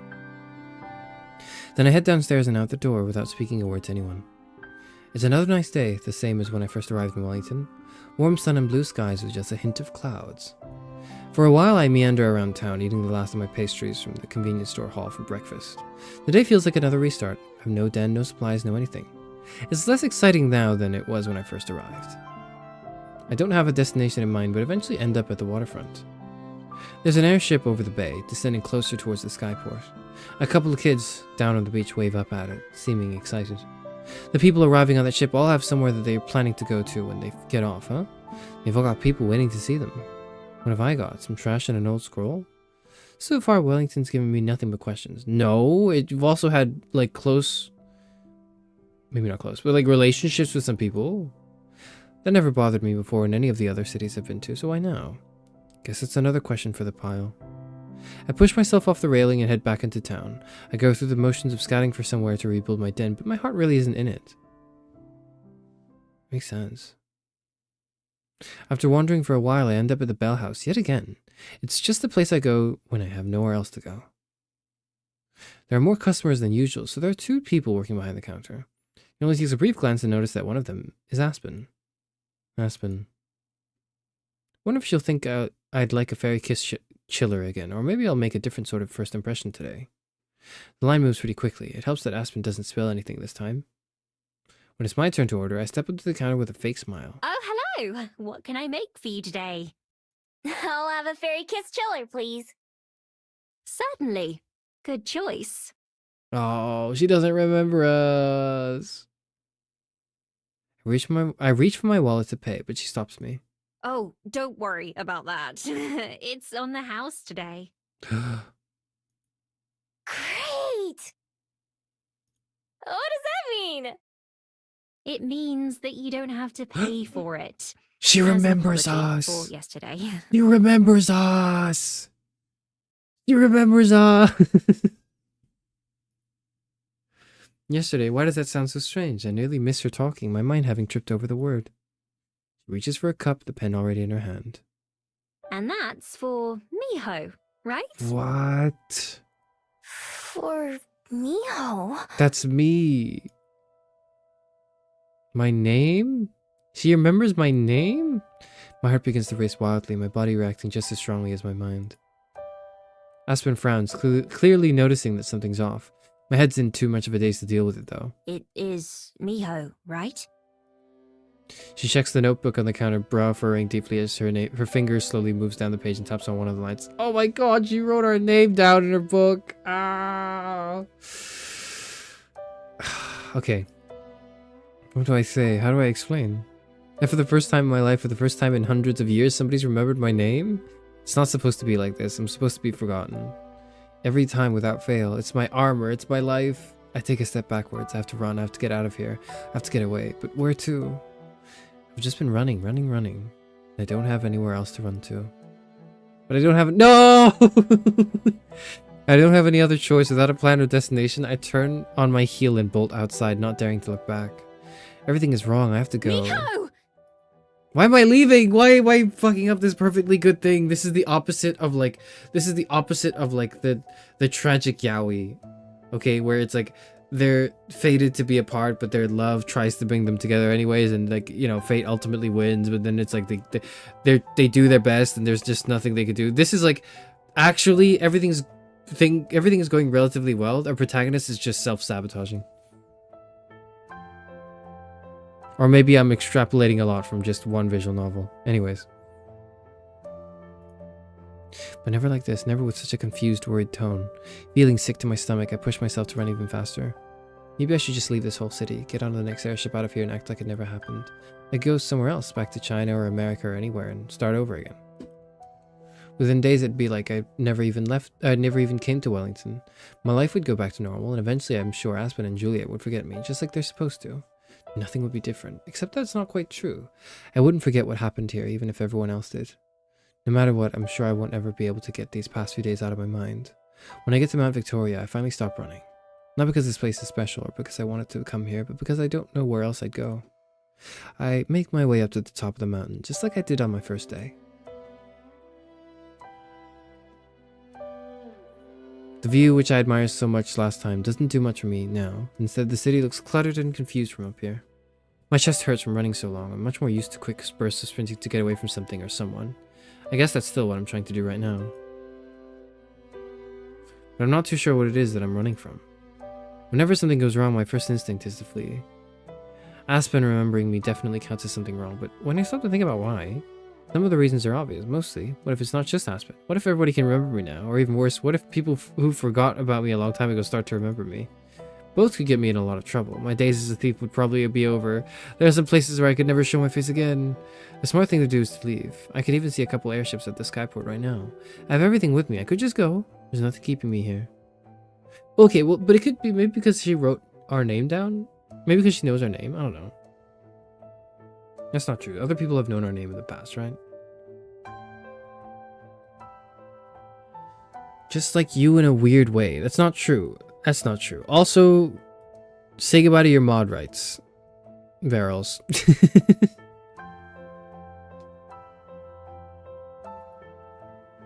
I still don't even know what it is I'd be running away from. From Aspen? From Wellington? When I think about it, I have to admit that running wouldn't get me anywhere. This worry, these questions would follow me wherever I go, no matter how far and no matter how long. So then, what do I do? The only answer I can think of is the scariest one, the one that goes against everything I've ever learned. Closing my eyes, I picture the library and Juliet's offer. I picture Aspen, whom I barely know, but who's already changed my life. Maybe I should stay and try to find out more. Yes! Maybe, just maybe, being remembered might not be all bad. I clench my fists so tightly, my knuckles turn white. The urge to turn tail and head for the skyport is so strong, it's almost like a magnet pulling me there. I resist it, though. Slowly, I walk back down the mountain, making my way to the library. I'm not sure what to say when I get there. Explain everything to Juliet and hope she'll let me stay in that room again. I don't even need the room. I could rebuild my den and hide out there. Maybe in a new spot, one that Juliet doesn't know about. Not having to worry about the weather or other animals would be nice, though. There's no telling if Juliet will remember me, too. If not, it might be easier to pretend this is my first time visiting and just ask if there's anywhere I could stay. Even though I'm not moving very fast, I still don't feel ready for this conversation by the time I reach the library's entrance. It's only been an hour or so since I left the bell house, so it's not late enough for the library to be closed. The usual stream of people flows in and out of the doors. Okay, I can do this. I stand off to the side of the entrance, preparing myself as people pass to and fro. My heart is racing the same way it does during a tense break-in, maybe even harder. My tail twitches back and forth. Usually I don't notice, but right now I'm super aware of everything about myself. Fighting off my instincts, I open the door and let myself inside. I'd been expecting to have to look for Juliet, but instead she's right by the entrance. What surprises me most What? However, is the woman leaning against the large desk beside her, Aspen, who's now engaged in conversation with a look of deep concern on her face. She wasn't there when I checked the bedroom. I wish she would have spoken to me first, at least. I barely catch the end of Juliet's sentence. She notices me only moments after I spot her, and for a second her mouth forms a perfect O of surprise. Juliet? What are you... Aspen turns around to follow Juliet's gaze, her eyes opening wide at the sight of me. Miho! Hi. My brain goes blank, rehearsed lines flying out of my head. Hey there. I slink over to where they're standing, hands in my pockets, unsure what I should say first. It's nice to see you again, Miho. I was hoping that you'd return. Me too. That was pretty sudden. I worked extra hard on that drink for you, you know. I'm sorry. I don't know what's gotten into me. I have deep fears and insecurities, and I don't know how to deal with them. I just usually run away, and this is all pretty new to me. I freeze up, looking for the words. Aspen's expression softens in concern. Miho? Alright, the drink. I'm sorry. Well, I ended up drinking it myself, so I suppose I can't complain too much. Must have been good. Must have been good. She laughs and I can't stop myself from blurting out my next words. You seem different. What do I mean by that? What? I'm sorry? Like, less polite? Yeah, because she's like out of work. Never mind, you wouldn't know. You're unemployed and like 30. Well, I'm not at work anymore, am I? What am I even saying? What was I planning on saying again? Will you be staying for a while, Miho? If so, we can continue this conversation in the dining room. It's a bit more private there. Dude, what is going on? Juliet takes charge of the conversation effortlessly and I accidentally sigh in relief. Yeah, sure. Sure, that sounds great. I'm not gonna run away again. I'm glad to hear that. Right this way, then.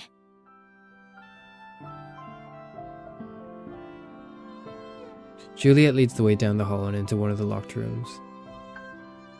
We enter a cozy little room with a table and a few chairs as well as a fridge. A few of us sit down, although I move my chair so I'm not so close to the others. Can I get you anything to eat or drink, Miho? I shake my head. I'm hungry, but I'm way too nervous to eat. Juliet smiles in response to my answer, which came just a little too quickly to sound natural. By the way both she and Aspen are looking at me, I can tell they're expecting me to say something first.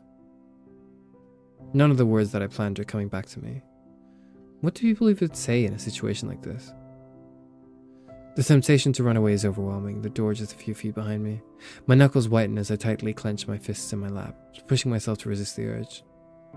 I told myself that I'm going to take this chance, even if it's the hardest thing I've ever done. I'm going to be honest with them. Well... I struggle to think of what to say. Juliet waits patiently, her eyes gazing coolly in my direction more than directly at mine. Aspen soon grows restless, however, her expression clouded with concern. Sorry. I don't know how to just say things. I've only ever copied other people's, so Aspen's expression clears up in some sort of understanding. It's okay, Miho. Take your time. So I don't really know how to talk like this. You're doing just fine. If you say so. What's happening? Why? It's not just talking either. I don't know much about anything. Well, anything human. All I really know about is being a fox. And all we foxes care about is how to survive. It might be hard to believe, but I'm not a normal fox either. There's something kinda special about me. Kinda different. I'm a little quirky, yeah. I finger the beads around my neck. Their constant warmth and presence is reassuring. I avoid looking at either Aspen's or Juliet's faces. What else? Usually, I have to steal to get by. I don't just have to, I like to. I'm good at it too. That's how I ended up meeting Juliet. And the reason I'm so good at it is because I don't know why it happens, but ever since I got my human form, everyone forgets me. Even the people who catch me stealing from them. After a day or two, I can walk right past their face and they wouldn't even recognize me. We need to test this theory right now, see how it works, and go talk to someone else who was maybe there at the library the other day. No one has ever recognized me. Until Aspen remembered who I was at the Bell House. It was such a shock that I ran away. That's what I always do. I was thinking about leaving Wellington forever, even though I just arrived a couple days ago. I'm still kind of tempted. But instead, I came back here. And that's it. Just hearing the words coming out of my mouth makes me want to die of embarrassment. It makes me uncomfortable when other people think about me. And yet putting everything out there feels surprisingly good. It feels like a weight has come off my shoulders. There's no going back now, and that's a relief in its own way. So you're saying that you've never ever had a family? Or a friend? Nope, never. And not since I stopped being a regular fox, at least. Oh. I'm so sorry to hear that. Why? Well, because that's... not to be rude, but that sounds rather lonely to me. Lonely, huh? True, it is. I've never thought about it before. I see. Aspen sits back, still looking concerned. From the way she keeps fidgeting, I get the impression she wants to say more, but is holding back. Juliet swoops in to salvage the situation. You have been very brave to stay here, Miho. I'm personally glad that you decided to come back to the library. I had your room prepared in hopes that you would. Why are they so nice to You're me? welcome to use it for as long as you'd like. I think that we could become great friends. Fuck. Wait, no, that could be a good thing. Friends. You guys are somewhere, right? I roll the word around in my mind as if it were a strange food I'm gingerly trying. Is that a word that fits me? Is that something before I could have done? Is that something I could have? Sorry. It's never seemed like a possibility before. None of what Juliet's offered me has. Right now it feels like I'm standing at the end of one path and the beginning of another. I could turn around and go back the way I came, back to the den and a life spent alone. I know that world. I've lived in it for so many years. But I can't just go back, not now. Not when there can be something more, something new. Everything could be different if I just let it. When I look at Aspen and Juliet, I can tell that what they're hoping I'll say. I think I'd like that. Big smiles take over both their faces. Dude, stop looking at me. Stop. Oh, okay. Okay. I feel a little too perceived right now. I need to I need to be less perceived. Slowly, I let myself smile too. Well then, Miho. Welcome home. Oh my god.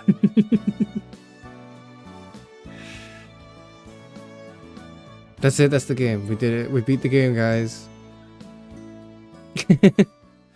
A Life Worth Living, Chapter 2. The art is so nice. Holy shit, the art is incredible.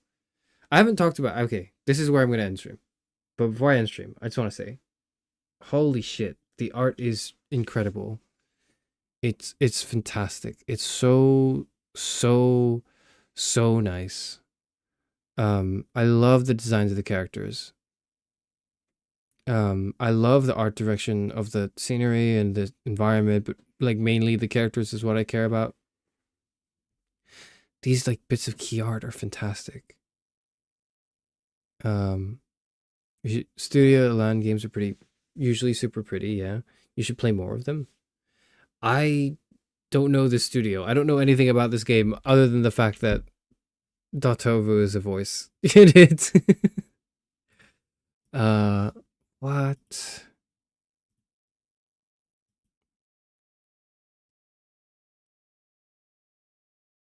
What else have they made? Lock and Key. A magical girl mystery.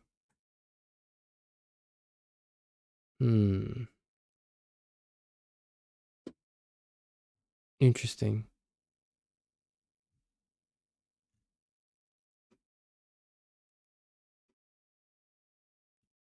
Anyways. They make a lot of Yuri games. Okay. Is this their best one? Because so far, it feels really... It feels... Okay. Pros. Okay, I hate doing the pros cons thing. Fuck that. No, I'm just gonna go into my impressions. First impressions so far. Having played chapter 1, here are my impressions. I like it. It's a little long for me, and I honestly wish the narration were like narrated. I wish somebody else would read the story for me, because maybe it's just because I'm tired today. Maybe I'll like enjoy it a bit more when I'm less tired. But like, I just want someone else to read it to me. I really like the voice acting. I think it works. Haven't seen too much of it. Am I biased because the main character is voiced by Dot? Yes. Yes, I am.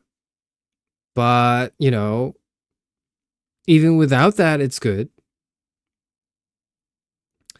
So from what I understand, you choose between the two main love interests here, who are Aspen and Juliet.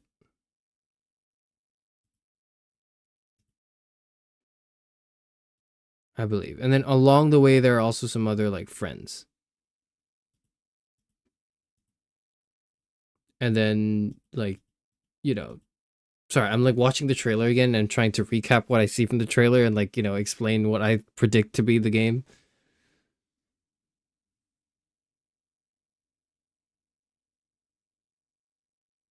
You read other visual novels by yourself and suddenly you're too good for this one? What are you talking about? No, no, no. What are you talking about? Anyways, this is really good. I feel like that bit is some parts of the beginning were a bit long. I feel like they could have. I get why. I understand visual novel culture. I get that it's supposed to be like 80 hours long. That's like the whole experience or whatever that you want to say as someone who defends it, right? Personally, could be shorter. I feel like it could be a little shorter. Just a little bit. It could. It really could. Okay, it could. It's fine that it isn't. There's nothing wrong with it. It's just to my taste personally. I would maybe want it shorter.